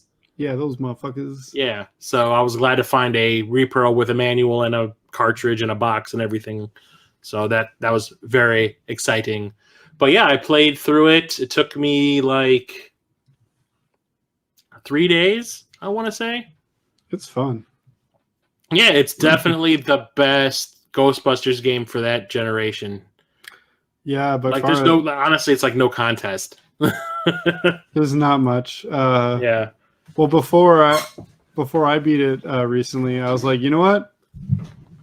To truly appreciate new Ghostbusters 2, I'm going to make an actual attempt to beat regular ass Ghostbusters 2. And boy, did it make me appreciate that shit so hard. But sucks. I gotta say, it sucks bad, doesn't it? Well, like I said when I beat it, is they complement each other kind of story wise, because there's parts in each game that aren't in the other game, so that's kind of cool. Like the tunnels with the slime and shit. Yeah, the Statue of Liberty. Yeah, you don't have. I was surprised they left that out, but she does show up during the end credits, though. Yeah, I mean they do it in the original Ghostbusters 2 game, but like they just do it shitty.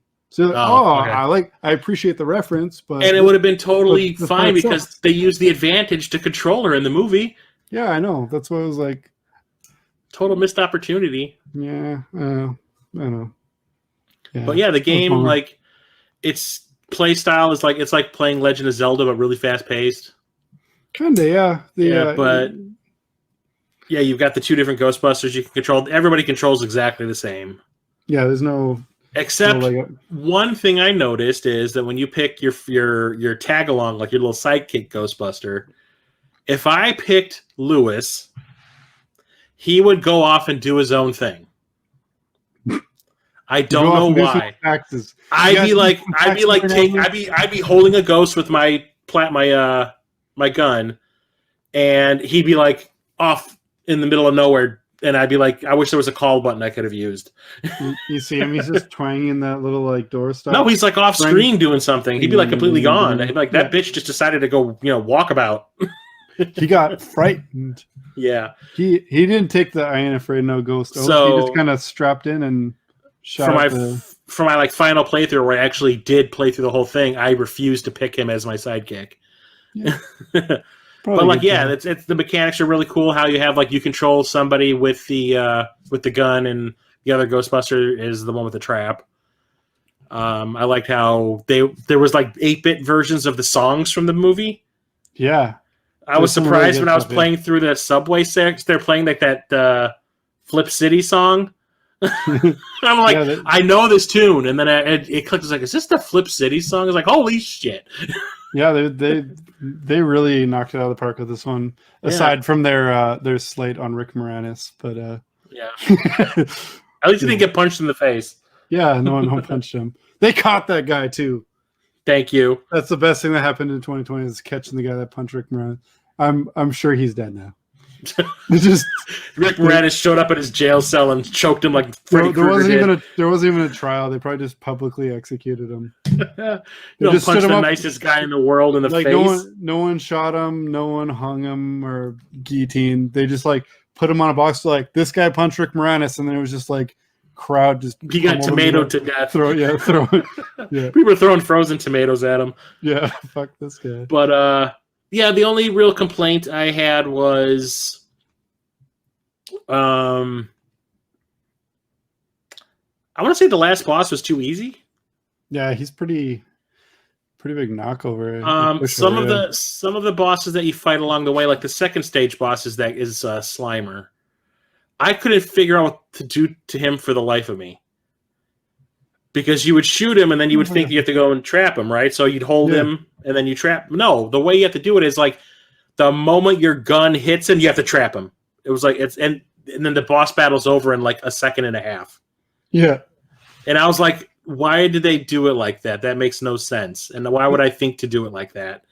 Yeah, it was kind of it was a bit weird. Yeah, but yeah, excellent way. Like you definitely a bunch of scenes, locations from the movie and stuff were Oh, yeah. pretty well. It wasn't just I like it a lot. It was a lot of fun. And even like the end credits were fun because of the little chibi versions of all the characters running by. yeah, they kind of remind me of almost like the Genesis. Yeah, with they like were, the big heads. Good, yeah, like pretty good detail on the sprites too. Like I like the way the Genesis is probably it's got excellent sprite work for the Worst boss in the game though was the Janusz boss, where he keeps on like multiplying. Yeah, and That he's was in all some the bullshit. corners But and once shit. I learned the pattern, it was like no big deal. But like even like I thought it was kind of funny that there was no boss battle for the apartment level because all it was is a cinema scene of Janos kidnapping the baby. Yeah. And like You know what? Dana standing on the ledge going because he's dressed as like a the nanny. Yeah. I never understood that for like the longest time. Like I didn't even realize that was him until like I don't know 6 years ago. Like, when I was a kid, some random when ghost. I was a kid, I was like, whatever happened to the granny ghost? You thought it was just some random ghost? I never realized it was him. How is he even a ghost? Yeah, I know. I don't. We're not gonna pick apart Ghostbusters. No. Ghostbusters is sacred ground here. But yeah, we'll pick apart if we want to pick apart Ghostbusters. We know which film we're gonna do that. Oh, answer the call. it's low hanging fruit. Yeah, it's been done. We don't need to do that. Yeah, come on. Any problem we have with any other Ghostbusters movie, we can just point at that exists. So yeah. So what game did you get? I got Extreme Ghostbusters. I don't know what's going on here. Yeah, but we just keeps on happening. We seem to have a telepathic link I swear to God, we haven't collaborated on our lists. You have never seen my list, and I've never seen yours. So it's been pretty cool because that happened when we played Yuki. So and then we both got a Ghostbusters game. Extreme Ghostbusters. I've grown to love the show.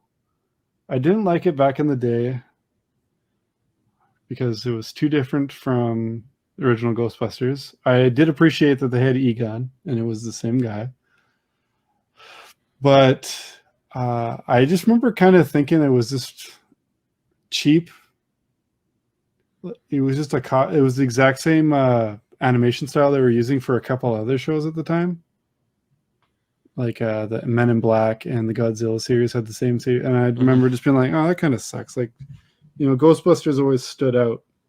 Like real Ghostbusters, yeah. Yeah, real Ghostbusters always stood out. So I thought it was, I like it now. I get it.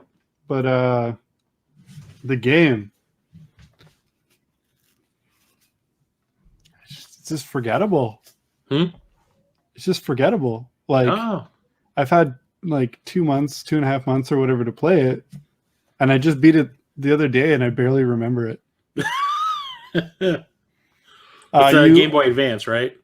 Yes, I played it on the GameCube with the Game Boy Player, and you can only play 2 of the actual Ghostbusters, and it's I can't remember what his name is. I don't remember either the name. Lydia Dietz, whatever that chick is. Yeah, budget Lydia Dietz. Yeah, and the dude with the soul patch. Okay, I don't know. I've never seen it, so I don't know. You can switch back and forth between them on the fly, and that's kind of cool. I think she jumps farther. That's about really all the difference between them. And it's basically like really short levels at first. You're basically just trying to get a piece of them, like a map. It feels kind of like a phone game. It feels really like not much to it. You drive, you get Egon gives you the mission, and you drive the Ecto 1, which that part kind of feels like a cross between the original NES game and the DS game. And it's okay. Basically just avoid shit. get the clock so you don't run out of time to get there. Then you do a short level. The locations get a little bit cooler, but it's just, I don't know. You basically have something to find in a level, and when you find it, you pass the level. And then you get to a boss, and the bosses are, I don't know, it's patterns. The bosses are probably the best part of it. It's the only time you feel like you're like busting a ghost, because there's a surplus of weird ghosts, like a lot of these like bubble looking shark ghosts. I'm like, I don't know who killed all these like bubble sharks, but they're all over in this mansion. It came over from the Sci-Fi Channel. So yeah, there's like, everything, I don't know, everything dies in like one hit as far as ghosts in the regular levels, and it's almost like they'll swarm at you. So you'll have like 10 of them, and as long as you just go brrr, mow them down. So nothing really feels like a threat throughout the level. It's more like finding your way. I don't want to say Metroidvania. Just kind of wander around. Oh, go in the vent. Okay, that's where this was. And then the boss fights, like I said, are probably the best part. Those are fun, but the rest of the game is really forgettable. So kind of disappointed. Is it a side scroller or? Yeah, it's a side scroller. Like I said, you drive the Ecto 1 to the location, then you start the level. So it's got a little bit of variety, but yeah, it's just kind of, there's better games in that style to play. Yeah. And it's kind of sad that it sucks. It being Ghostbusters doesn't make it that much more of a thrill, because Extreme Ghostbusters, I really hated the style of it. Also, everything had to look completely different. They had to sell new toys, right? Yeah. And they throw I don't know. I didn't realize it offended me until I was playing it. But I'm like, can these guys just put on some goddamn jumpsuits? Like the guy's wearing it looks like, I think it's because the guy you play, he always bugged me because he reminded me of Shaggy from Scooby-Doo. like, dude, you're a Ghostbuster. Make a fucking effort. He looks just like a hippie. Yeah, he's wearing like a brown vest over a green shirt and like jeans. You're like, come on, man. You didn't just find out halfway through your day. You're a ghost. You got sent by Egon. You got to represent the corporation, the company. Throw that shit on. And there's like, I don't know, like the other two that you don't play usually dress like Ghostbusters. But Lydia Dietz wears like yellow hockey pads or football pads. And then, because they're extreme, they got to be like extremely disrespectful to. Is she strange and unusual? She was probably the coolest character on the actual show, because there was, there was Shaggy, there's Lydia Dietz, there's Joe Swanson, and there was Alfonso Ribeiro. So Carlton. So you had Carlton, Joel Swanson, Lydia Dietz, and Shaggy from Scooby-Doo. Nice. But they are extreme. And so is Egon's 90s ponytail. extreme. Egon's ponytail is the most extreme part of the entire show. Because I cannot picture Egon with the ponytail. Intellectuals of ponytails. Yeah. So it's a little let down. But I have beaten cooler games. At least you beat it, right? Yeah, I mean, a bit Gears Tactics. That was the first. That was like I want to say my comeback game, but it was like the first game I played or beat in about 2 months. just about. Like when I got back from my trip, I had a couple Genesis beats, but since then, yeah, it's just nothing. Because I was like, I start playing, I'm just gonna get sucked in. So Gears was by far the longest of the series. It was like a 25-hour game. God damn. Then I had an X-Men day. I'm pretty sure it was the next day. And I beat Mutant Apocalypse on Super Nintendo. Thumbs up. X-Men on Genesis, which was fun. But it was one of those ones where it hurts Wolverine to use his claws. So Wolverine just punches guys most of the time. Kind of like... Why do they keep doing that in games? I don't understand it. In the early days, 8 and 16-bit, they could not figure out how to make Wolverine not just be super OP.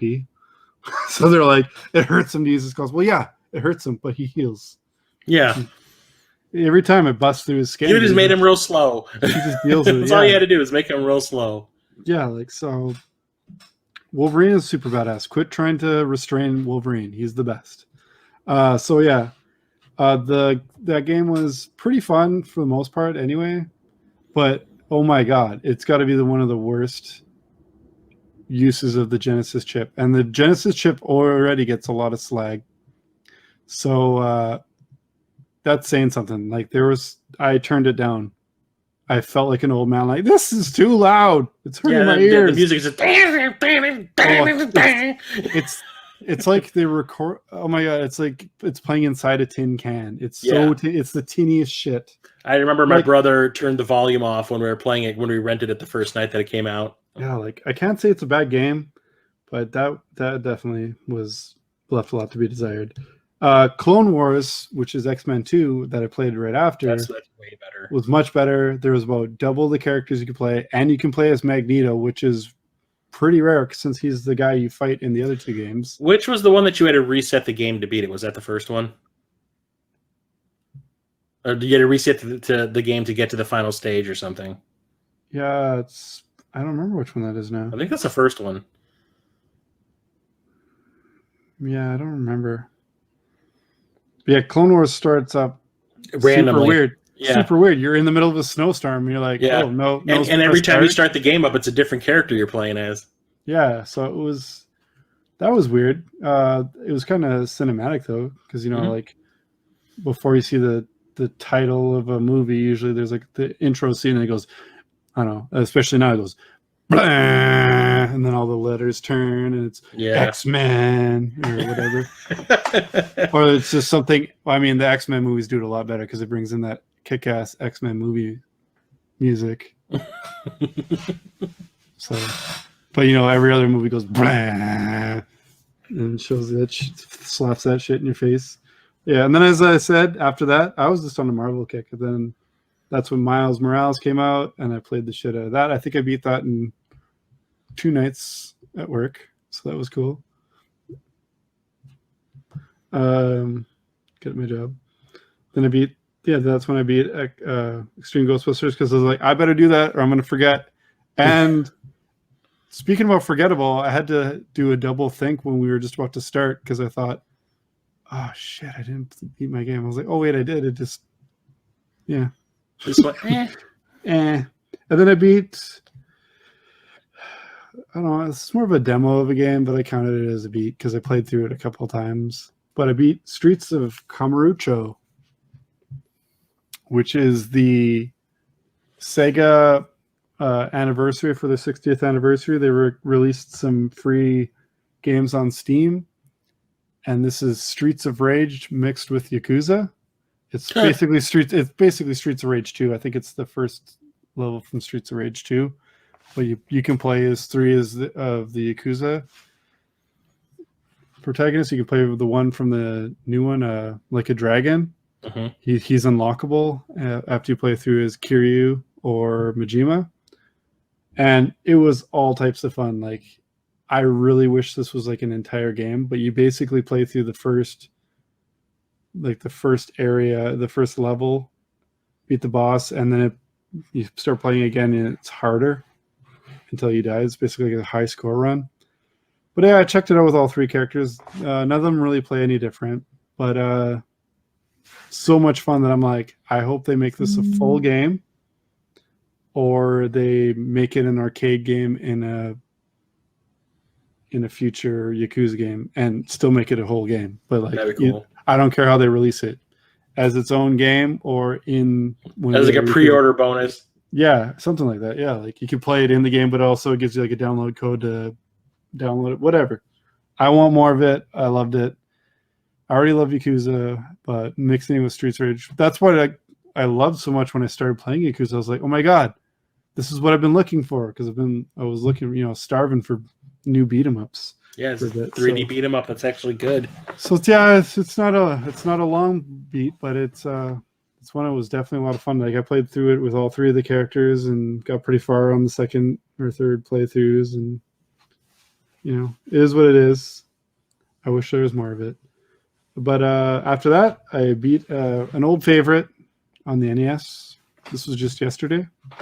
Beat Gunsmoke. Yeah. What'd you think about Gunsmoke? You like Gunsmoke? I don't have Gunsmoke. I've watched plenty of people play it, though, so I know of it. Okay. Well, next time we hang out, I'll bring my Gunsmoke and we can play.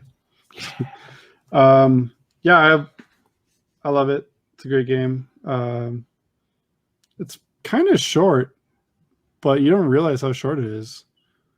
Playing it, it feels longer, but then when you look at the clock, you're like, that didn't take very long. But it gets tough. So it was definitely a rewarding playthrough. And like I said, I played it quite a few times since I've owned it. But like I said, I just kind of, oh, that was fun. I got a game more. Okay, I'll walk away. But this time I was like, you done, Gunsmoke? It was top billing on my my wanted list, so I hit it hard. And then I finished up a game. Actually, it's kind of funny. I basically beat this game in one sitting until there was about a minute left, and I had to stop playing. So I stopped and I saved, and then I started playing for a minute or maybe 2 minutes, and then I beat it. And that was Blair Witch. So I'm not someone who's very good to gauge how scary something is. I love horror, I revel in horror. So I don't really find any of this stuff ever scary. Yeah, I'm completely desensitized, so so I like the atmosphere. It's kind of a walking sim, and I don't know. Sometimes it just takes a while to get where it's going. I like you're doing a bunch of wandering. You're literally wandering in the forest. At the end, you're like wandering inside a building, and it's changing. And this isn't a spoiler, so don't. It's all Jason. All horror stuff's always like some kind of psychological. It's all fucked up now. Oh, no, it's different. Oh, I think it's calm. Oh, that's the scary part. Like it wasn't all about the jump scares, but there was definitely some parts that were supposed to make me like jump and go, ah, but it's just like, ah, cool. You almost got me, game. Yeah, it's just like a sit. I don't know, jump scares are like a sit and say cool to me. Nice. Or a sit and wonder what's wrong with me. Like that must scare some people, but I thought it was pretty neat. So overall, it was a good experience. I wouldn't say to anyone like, don't waste your time. I didn't feel like it was a waste of time, but it wasn't overly scary. I don't know. I think it was a good game. I'll pick it up. I think I'm just going to wait until it's like discounted. Yeah, like I got it for free. I was gonna order it, and then I realized it was on my Xbox because my friend bought it. Yeah. So there's that. But I think I still will pick up, because I love my horror games, and there was some really cool imagery. I don't know, the part where I don't like games where it makes you walk while you like talk to someone or something, and I know you're wandering in the woods, so you're gonna get caught on stuff. But I hate going.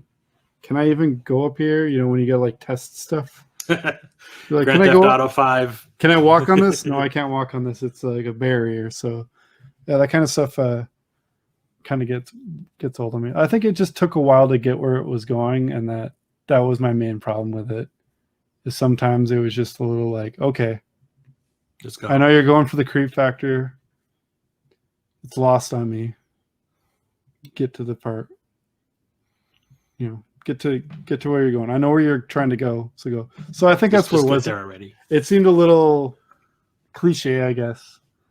I don't care for the movies. Like I saw the first one. I've never watched any of the others. I heard that the other ones might be better, but I've also heard they're don't waste your time. I like the first one. I didn't like the second one at all.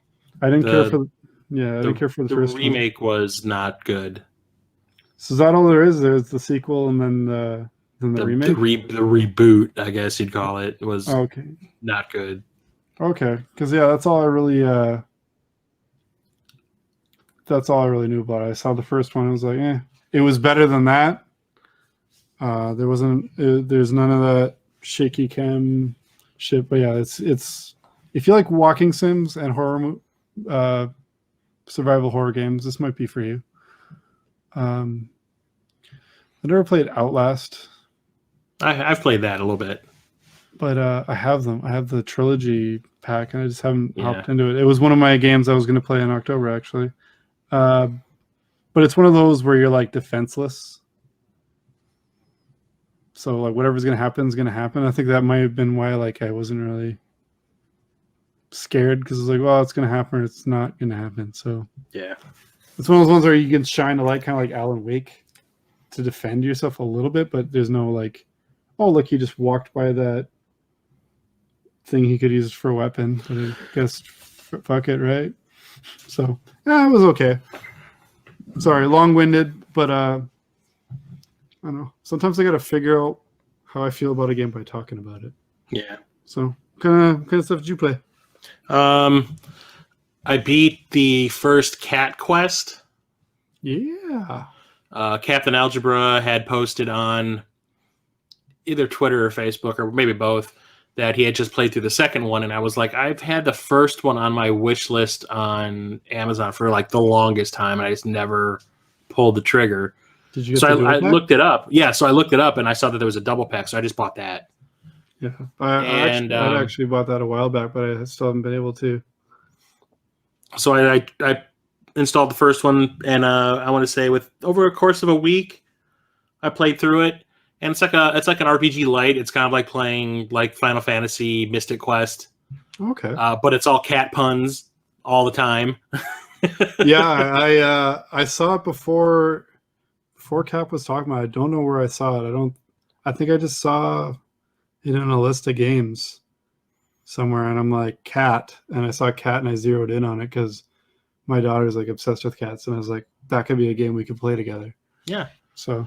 And it's real fun. It's very simple. Like it is. Once you find certain dungeons, like there's an overworld, you go into these dungeons and you'll get like missions from people and all that kind of stuff. But to beat the game, you need to be at a certain level. And there's one dungeon you can go into where you can just power level the shit out of yourself. Oh, okay. And it's also the only PlayStation game I've ever platinumed. Hell yeah, buddy. And it was not hard. Basically, it was just like make sure you find and defeat all the dungeons. Make sure you do all the side quests. Okay. And you end up doing all that shit anyway. It's just part of the game. So like nothing too grindy. It's kind of like playing the Telltale games. Basically. I did have to get to the final boss. I did have to grind in that one dungeon I was talking about for like I want to say maybe 2 hours. Oh, okay. But once I did that, I was just like, yeah. But it's really fun. It's really simple. It's nothing complicated. It's like playing an ease game almost, combat wise. I mean, you slash and all that, like Zelda, like Link to the Past type. Okay. But it's just real fun. It's real breezy. It is nothing complicated about it. It's just like I mean, I never once felt like I was being stressed out about making sure I could do something. It's like a chill game. I was just like, yeah. It's just I can just sit there and enjoy it and not really think too much about it and not really have to put a whole lot of effort into it. I can just Okay, so, but I also wanted to put some time in between playing the first one and the second one, so I haven't played the second one yet. So once I realized I should start bringing my Switch to work, I played through my friend Pedro on my Switch. I'm actually pretty sure I'm like right near the end of that one myself. Yeah, it's a really fun like twin stick side-scrolling shooter.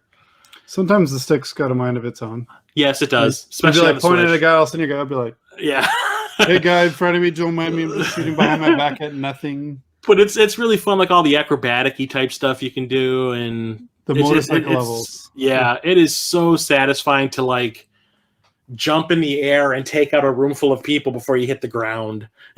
And stuff like that. It's almost kind of Matrixy the way it like jump. Yeah. But there's like the whole "Are you crazy? Are you not?" type of thing going on because like basically you're getting your missions from a banana.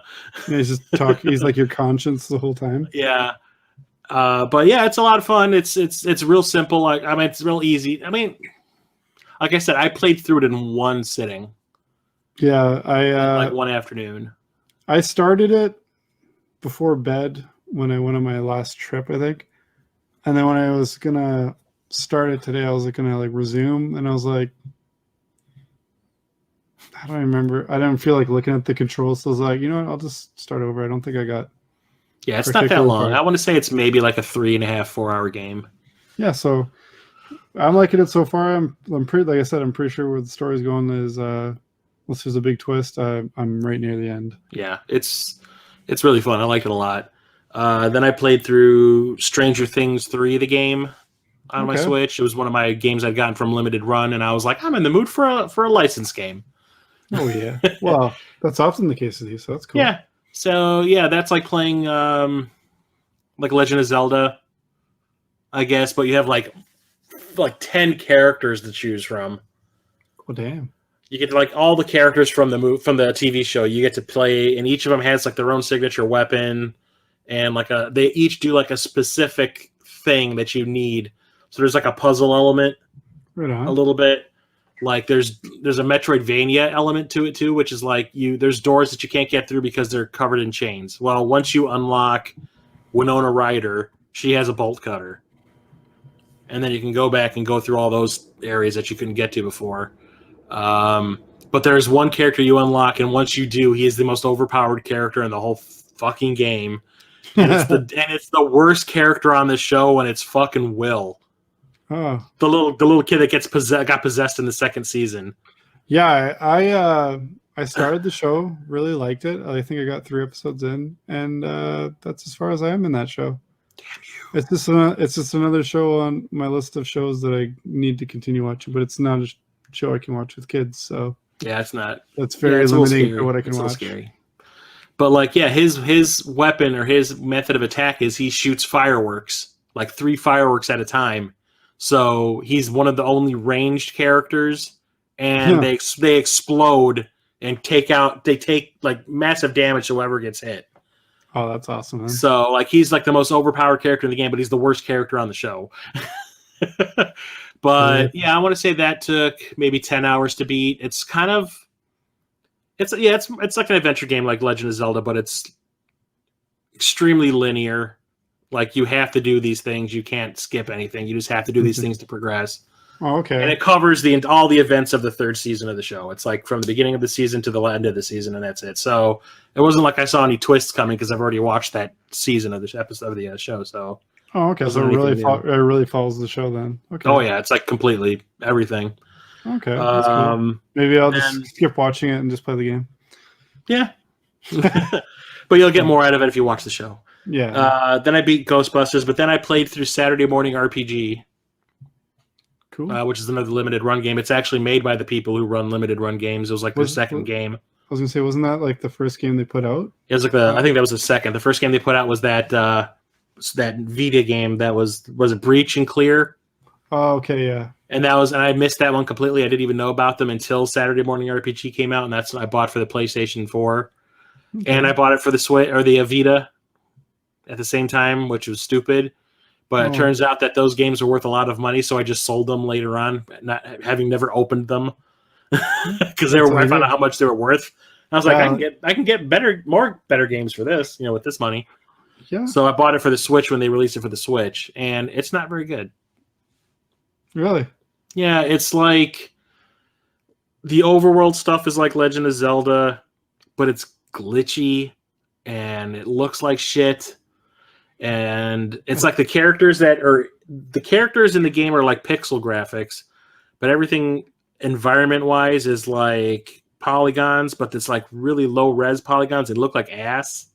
Oh, so it's like they tried too hard to make it look retro. And it's just. But the thing is, like a modern game. Even like on the screen of the Switch, everything was clipping, and there was it was just really bad.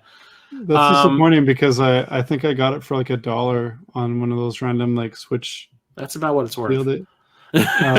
So That's But like the combat is terrible. Like when you get into a fight, it's like it goes on its side, and it's all timing based. so it's trying to be like Mario RPG type Yeah, battle. you do like a thing where like if you go to attack and you hit the button at the right time, you'll do like a little bit more damage and all that. But it's just the combat is just really tiring and boring, and like you have a trapper keeper in the game, and you have like these scratch and sniff stickers on the outside of your trapper keeper, and before each fight you have to rub your finger along the screen of the Switch to scratch each one of the stickers that you have, and if you can successfully scratch the whole thing off, you get that power up. And if you can have 5 stickers on your trapper keeper at any time, and if you can get all 5, you've got all these like power ups and buffs. But it doesn't work half the time. Dumb. And like you don't really get a lot of information on what each sticker does, and like if they play off another or something like that. The same goes with like the attacks that you end up gathering across when you're playing the game. Mm-hmm. There's like 40 attacks you can get, 40 different kinds of attack things you can get, and you just don't get enough information about them, and you like they all end up doing the same thing anyway eventually. And it's just kind of like combat is just boring. That's the worst thing is like, wait, when did you play it though? What do you mean? Was it on Saturday morning? No. That's where he fucked up. I know, right? Totally.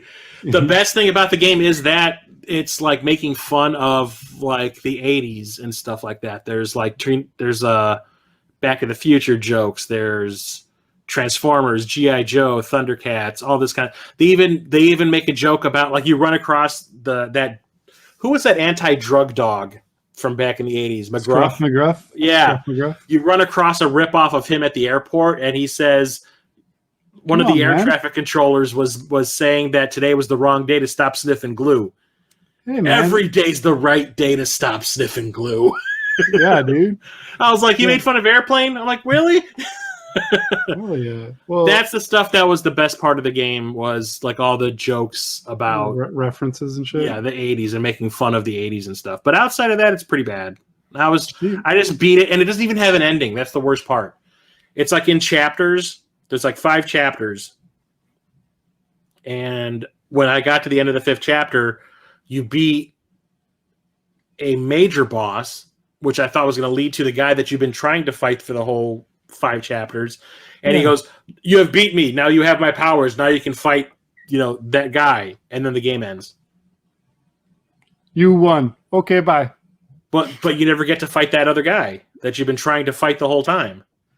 Guess they're going to put out Sunday morning. That's what I said. I'm like, is that a lead up to a sequel? They missed me with that bullshit. Yeah, I was like, fuck you.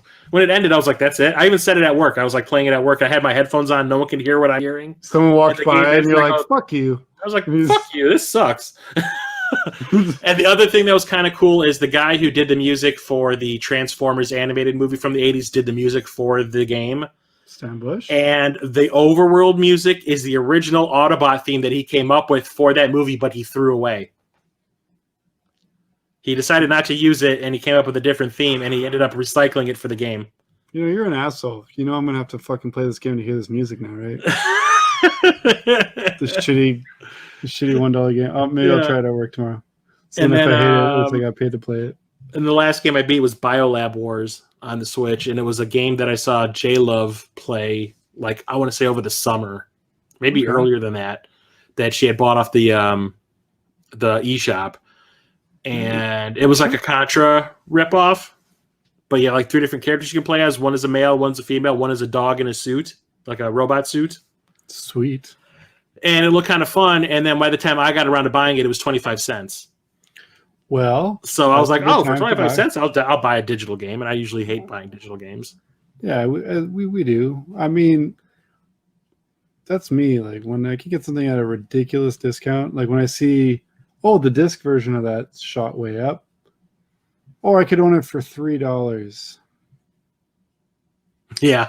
Until the disc version goes down, the $3 will hold me up. It's just kind of the same way where I don't spend too much on this stuff because I realize how easily emulatable it is. Mm-hmm. So like, oh, I don't need to pay $800 for that. I could pay no dollars at all for that. And that kind of keeps me I'm not trying to get all this stuff for free. I'm just saying like that keeps me level headed with like, oh, I don't need to dump my paycheck to get one game. Yeah. I can wait. I will wait, and then I will find it at a price I'm willing to pay. Well, I hope at one what- point they do give it a physical release, though. I mean, I'd actually buy it. Yeah, that'd be. But it's pretty short. It took me maybe 2 days to beat it. 48 hours? That's not a short game, bro. No, not like complete, like starting over because I lost all my continues and shit like that. I mean, like honestly, if you really think about it, the game would probably take you maybe 40 minutes to beat if you played through it all the way. Okay. Because like a Contra game. Well, yeah, Contra's not long if you Yeah. are good at it. But like with trial and error, it took me like 2 days to beat it. But it's fun. It's short. It reminds me of Contra, but Contra's still better. Oh, But yeah, it's done in the retro style. It's all pixel graphics and stuff, and doesn't really have much of an ending. The final boss is a cakewalk compared to some of the other bosses you end up fighting. But reminds me of it was a ninja game I beat that the Turbo Graphics one where like Ninja Scroll. Yes, to get to him was a pain in the ass, but then you get to him and just Ninja Spirit. roll him. Ninja Spirit. Yeah, Ninja Spirit. You just roll them, and you're like, wow. Okay, Well, it's like that's the thing is like it's like you fight a mini boss before you get to the boss, and he has two forms, and his two forms are simple once you know the pattern, which is basically jumping, and then you get to the final boss who basically sits still, and other things are just coming down the screen at you, and you just have to stay out of their way, and he has two forms, and they're a cakewalk also. So it's like. I want to say the boss of the whatever stage it was when you're on the motorcycle is like the hardest boss in the game. Okay, I was gonna say like that's also kind of a good thing because if you ever played a game where you love the game, but then they just made the end boss so ridiculously ungodly hard that it made you like it soured you on the entire game. Yeah, where you'd be like, "This game's awesome." Then you get to the end, you're like. Fuck this game. This game's a piece of shit. Yeah, it's shit. It's best shot. Best shot I had it. That's a fucking piece of shit. Yeah. But yeah, it's worth it. It's fun. I mean, for 25, I mean, I would have paid more than 25 cents. Paid 35 cents. For 25 cents, it was pretty goddamn good. So I recommend it. I don't know if it gets you different endings for different difficulties or not, but I beat it on normal.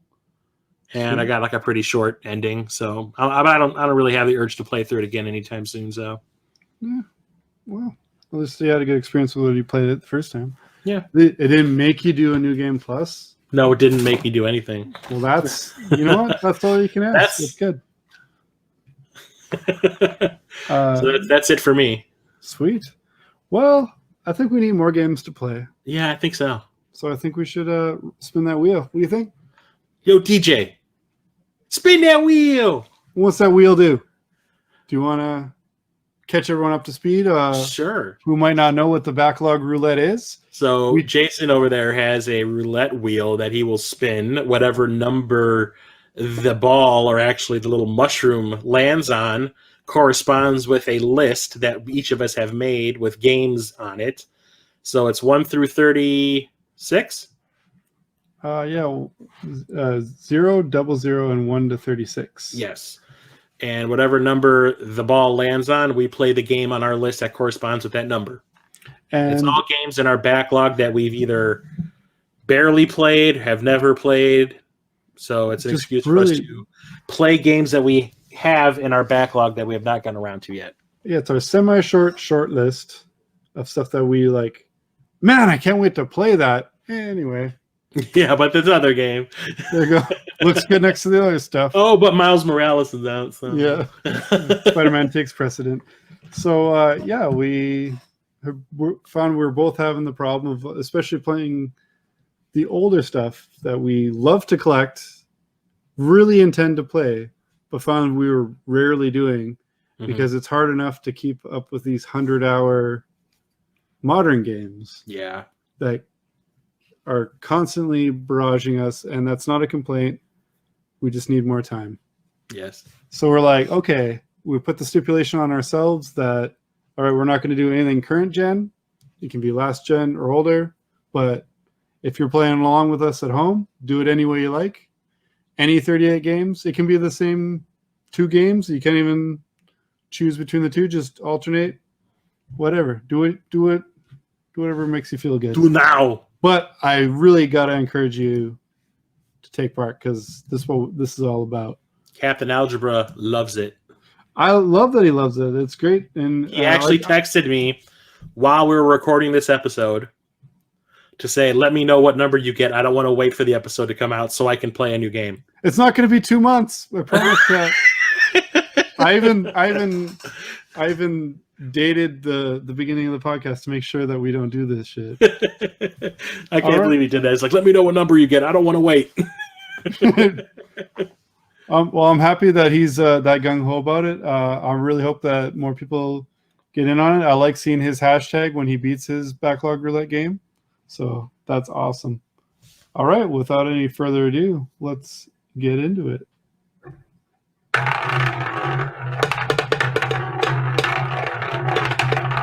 Games.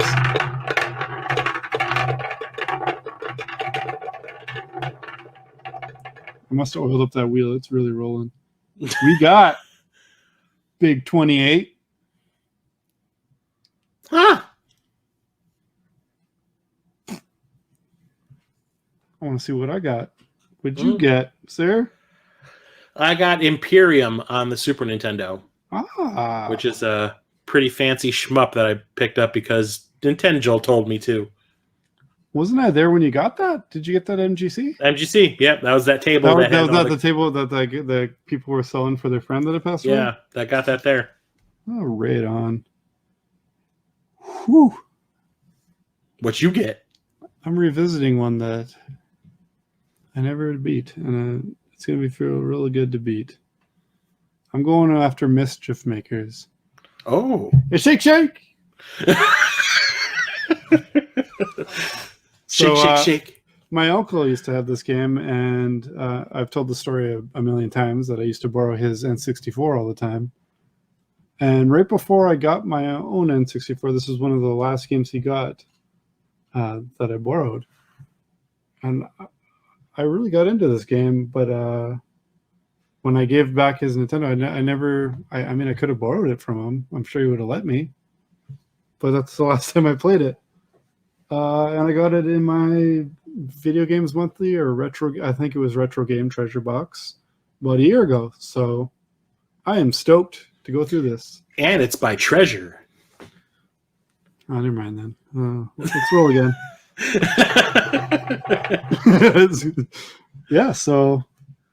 It's a really unique game, especially on the N64. They're all about, exploring 3D. What can we do? 3D. Everything's got to be a platformer and let's make a side scroller. Let's make a 2D game. So that it really stood out on the console just for that. And I can't wait to play this. Yeah, I remember I rented it once back in the day, and I thought it was cool and different, and I just never got around to buying it. Yeah, it was weird, but I like it. You should get around to buying it. I should. It's by Treasure. I should. Maybe. Wait. Yeah, well, you're on the quest just for that reason alone. You should buy it, but I'll let you know next episode how much you should want to buy it. Oh, okay. Thanks for enabling me, bruh. Take my advice or don't. It's this isn't super force you to do things against your will, bros podcast. But I hope everyone got a cool game on their list. Let us know what you got. Let us know what you're playing. Let us know when you beat it, like Cap does. Follow Cap's example. # backlog roulette. Yep. And that just about does it. What you gonna be playing coming up besides that there game you got? Well, I've been playing Golf Story. Cool. I started that. That's the one I'm playing right now on my Switch at work. I played it a while back, and I had stopped playing it to play. I can't remember what. Probably Spider-Man. I got Spider-Man all the time. Yeah, I know, right? I think it was. I think I stopped playing it because of Spider-Man, and I was like, I should probably just finish it off so I can actually say I'd beat another technical RPG other than Saturday morning RPG and Cat Quest. Spider-Man is probably the reason we have all these games that we haven't played. So, yeah, I know, right? That game took me forever to beat. And I'm also playing through. I started playing the Star Trek game on the Xbox 360, the one that's based on the J.J. Abrams movies. The Legacy? No, no. Sorry, the co-op one you can play. Yeah, the J.J. Abrams. Janky as fuck. I actually liked that game. No, I mean I like it because it's like more janky. Star Trek, but it is janky, man. They did not finish that game. No, it's very clearly a licensed product, but yeah. I actually got that so that my wife would play it. I was like, look, 2-player is Spock. If you've ever wanted to like be a two, if anyone's ever fighting over a 2-player, it's going to be in that game. Like you get to be Spock or Kirk. So she was playing it with me, and then there's I don't know how far you are into it, or did you say you haven't started, or you just? No, I started it today. I'm on the space station. Is there a part where it's blowing up and you have to run or something? That's already happened. Okay, yeah, I was gonna say it's like really close to the beginning where she was playing it with me, being a good sport, and then that part happened, and she kept falling behind and dying, and then she's like, "I'm sorry, I'm not gonna play this anymore." She's like, I know you wanted to play this with me. I feel real bad. It was cool for a little bit being Spock, but I hate this. I hate this part. She's not very good at games, but we used to play games together. At least she tried. Yeah, she gave it a shot, especially it being like a 3D. She's more of like an old school gamer, like the stuff she played, platformers, and she beat the Ultimate Alliance games with me, the first 2. Stuff like that. So she likes that kind of stuff. That's about as 3D as she gets, is like dungeon crawlers. But yeah, I actually liked it. I liked that they used the Gorn and stuff like that. The redesign for them is pretty cool.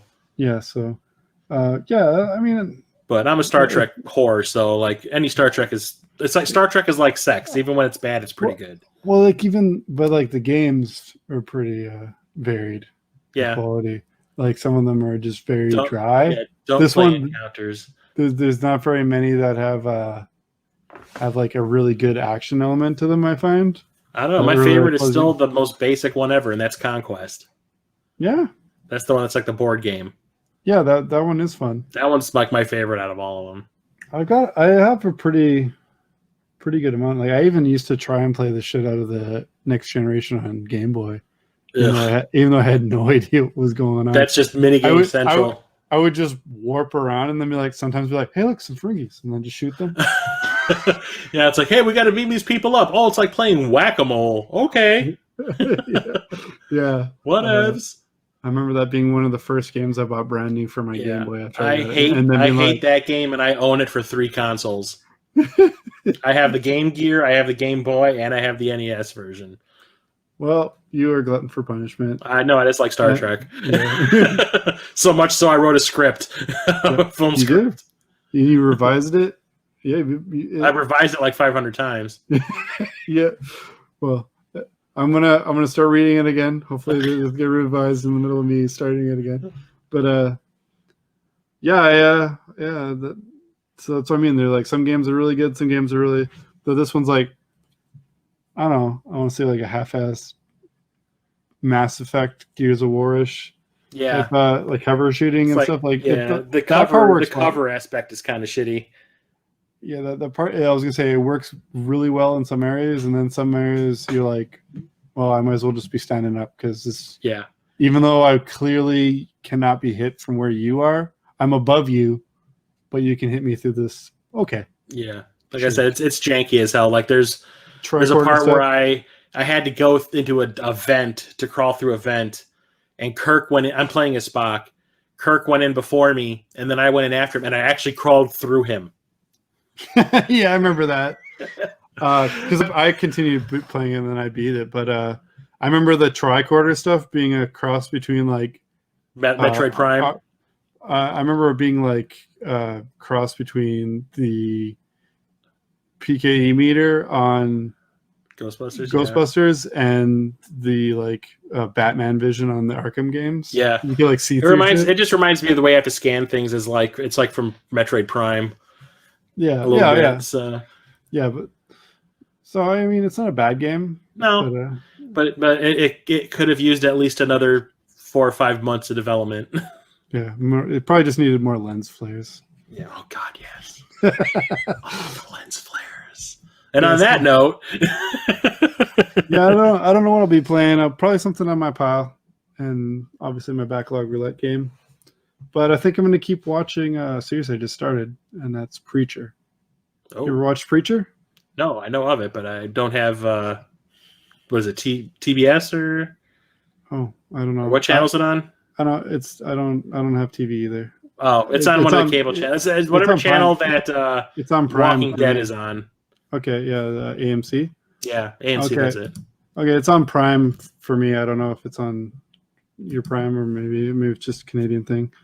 But it's by Garth Ennis, and he also wrote The Boys. And I've always been a fan of his comic writing. Like I loved his run of Punisher. That was one of the only like adults only comics that Marvel ran, and they're like, I believe it's called the Knights series, which was like that was like adult. Daredevil and Punisher. Yeah, so they had like a grittier, more like realistic version before the Netflix Punisher. So it was that's where I first heard of him. Then I kind of turned on to The Boys, and I knew that he did Preacher. I never really read Preacher, like I never like collected them, but when I started torrenting like full series of comics, that was one of the first ones I got, and I read a shit ton of them. But the series so far is good. I've watched the first, I believe, 3 or 4 episodes, so that's only 39 episodes left that are on there anyway. I don't know if it's still going. I'm not, I don't want to look into it because then I'll accidentally spoil something for myself. But so far, it's really good. It's very Garth Ennis. Lots of people explode. That's a thing. Very The Boys. At least someone didn't have a bomb up their ass.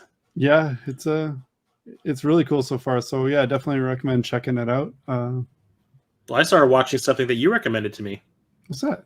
Titans. Yeah. What do you think of it? It's on HBO Max now. Oh, cool. And I finished the first season today. Sweet. I got to jump into the second season. I love second season. Like it's the first episode. It's the way the first season ended is kind of like the way the Next Generation ended. Season 3 with the Borg thing, kidnapping Picard, where it's like, what the fuck? Yeah.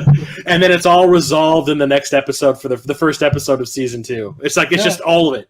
Like I was all about that series. Yeah. And then season 2 has been up. It's got to be almost a year or even a year now that it's been on Netflix or wherever it was that we have it on. And I just haven't jumped into it. I do not know why. So I'm going to, now that I know you're watching it, that'll probably light the fire under my ass. Yeah. Someone's got to hold me over till Mando on Friday. It's not quite The Boys quality. Yeah. But it's just as violent and nasty and adult. But I didn't think I would like Starfire because I thought they had completely changed the character for the show. And then I was like, oh, no, they didn't. No, it's okay. No, I really like her. Yeah, she's definitely a different character, but it's... but I mean, like the whole it's well done. alien thing, yeah. I thought that she was human. I was just kind of like, oh, okay, they did the alien thing. Okay, I'm cool. But that actress is gorgeous. Holy shit. Yeah, they got some surprises out of me. Like I already liked like Teen Titans, and I even like Teen Titans Go. Most people hate Teen Titans Go. I think having kids made me give it more of a chance. But so it's just cool seeing those characters that I've been watching, like the Teen Titans. What was it? Young Justice. I love Young Justice, and I watched like those characters like in live action. It was just like a big thrill to me. And actually having Robin be cool, beyond awesome. Yeah, because you not just one Robin, but 2. Yeah, that's even cooler. Like, yeah, I'm so used to being like annoyed by Robin because I hate the Bat family. I just do. I want Batman to be by himself all the time. Wait till you see who plays Batman. I love Batman, but I just want him to be. Wait till you see who plays Batman in episode 1 of season 2. Yeah, is it different? They show. Oh, you'll Oh, I don't know. They never showed him in the first season. You heard his voice for maybe a split second. Okay, yeah. But they show him in the first episode of season 2, and it's like, oh, him. Hell yeah. And they introduce another popular DC character in that episode, and I will not ruin it for you.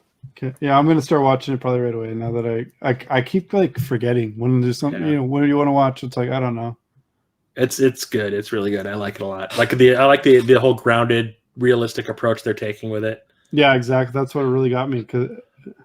And the funniest thing was, I'm surprised I didn't turn it off right away at the first episode, though. Here's the thing. When Robin utters his first words. Yeah, that's the thing. I was like, on Thanksgiving Day, I was at my mother's house, and TNT was doing a big HBO Max promotion by playing nothing but DC shit all day long.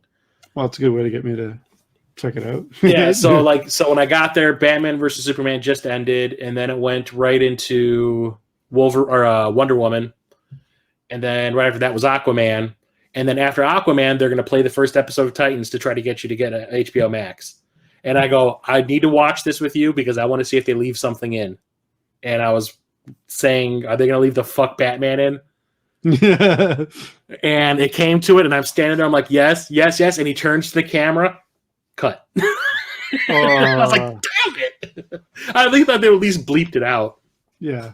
But they didn't. Or like do what TBS used to do, where they just ADR something in really dumb. Yeah. Forget Batman. Yeah, forget Batman. It'll say forget, and it'll sound like a higher pitch, like forget Batman.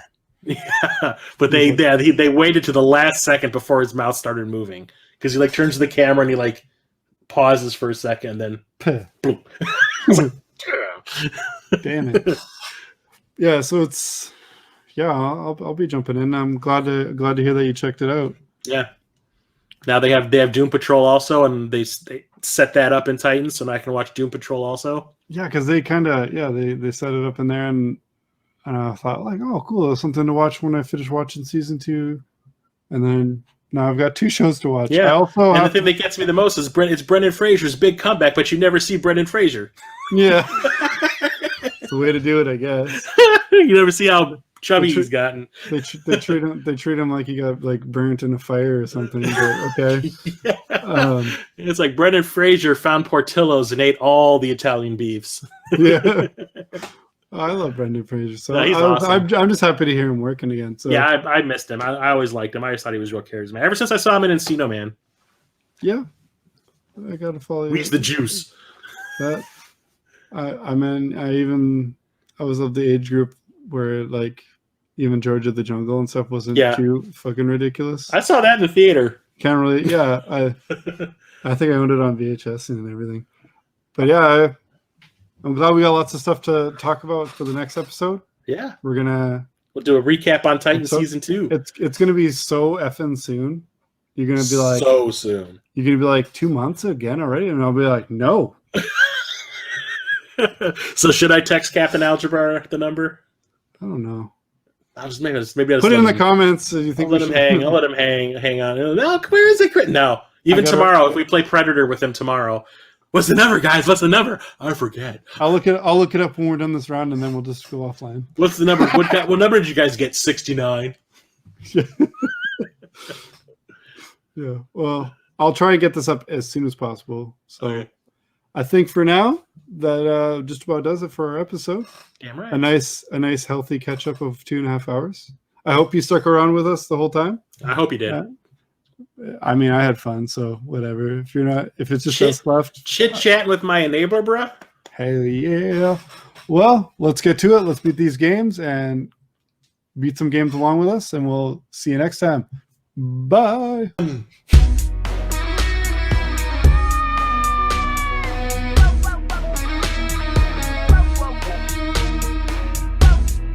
Hasta la vista, baby.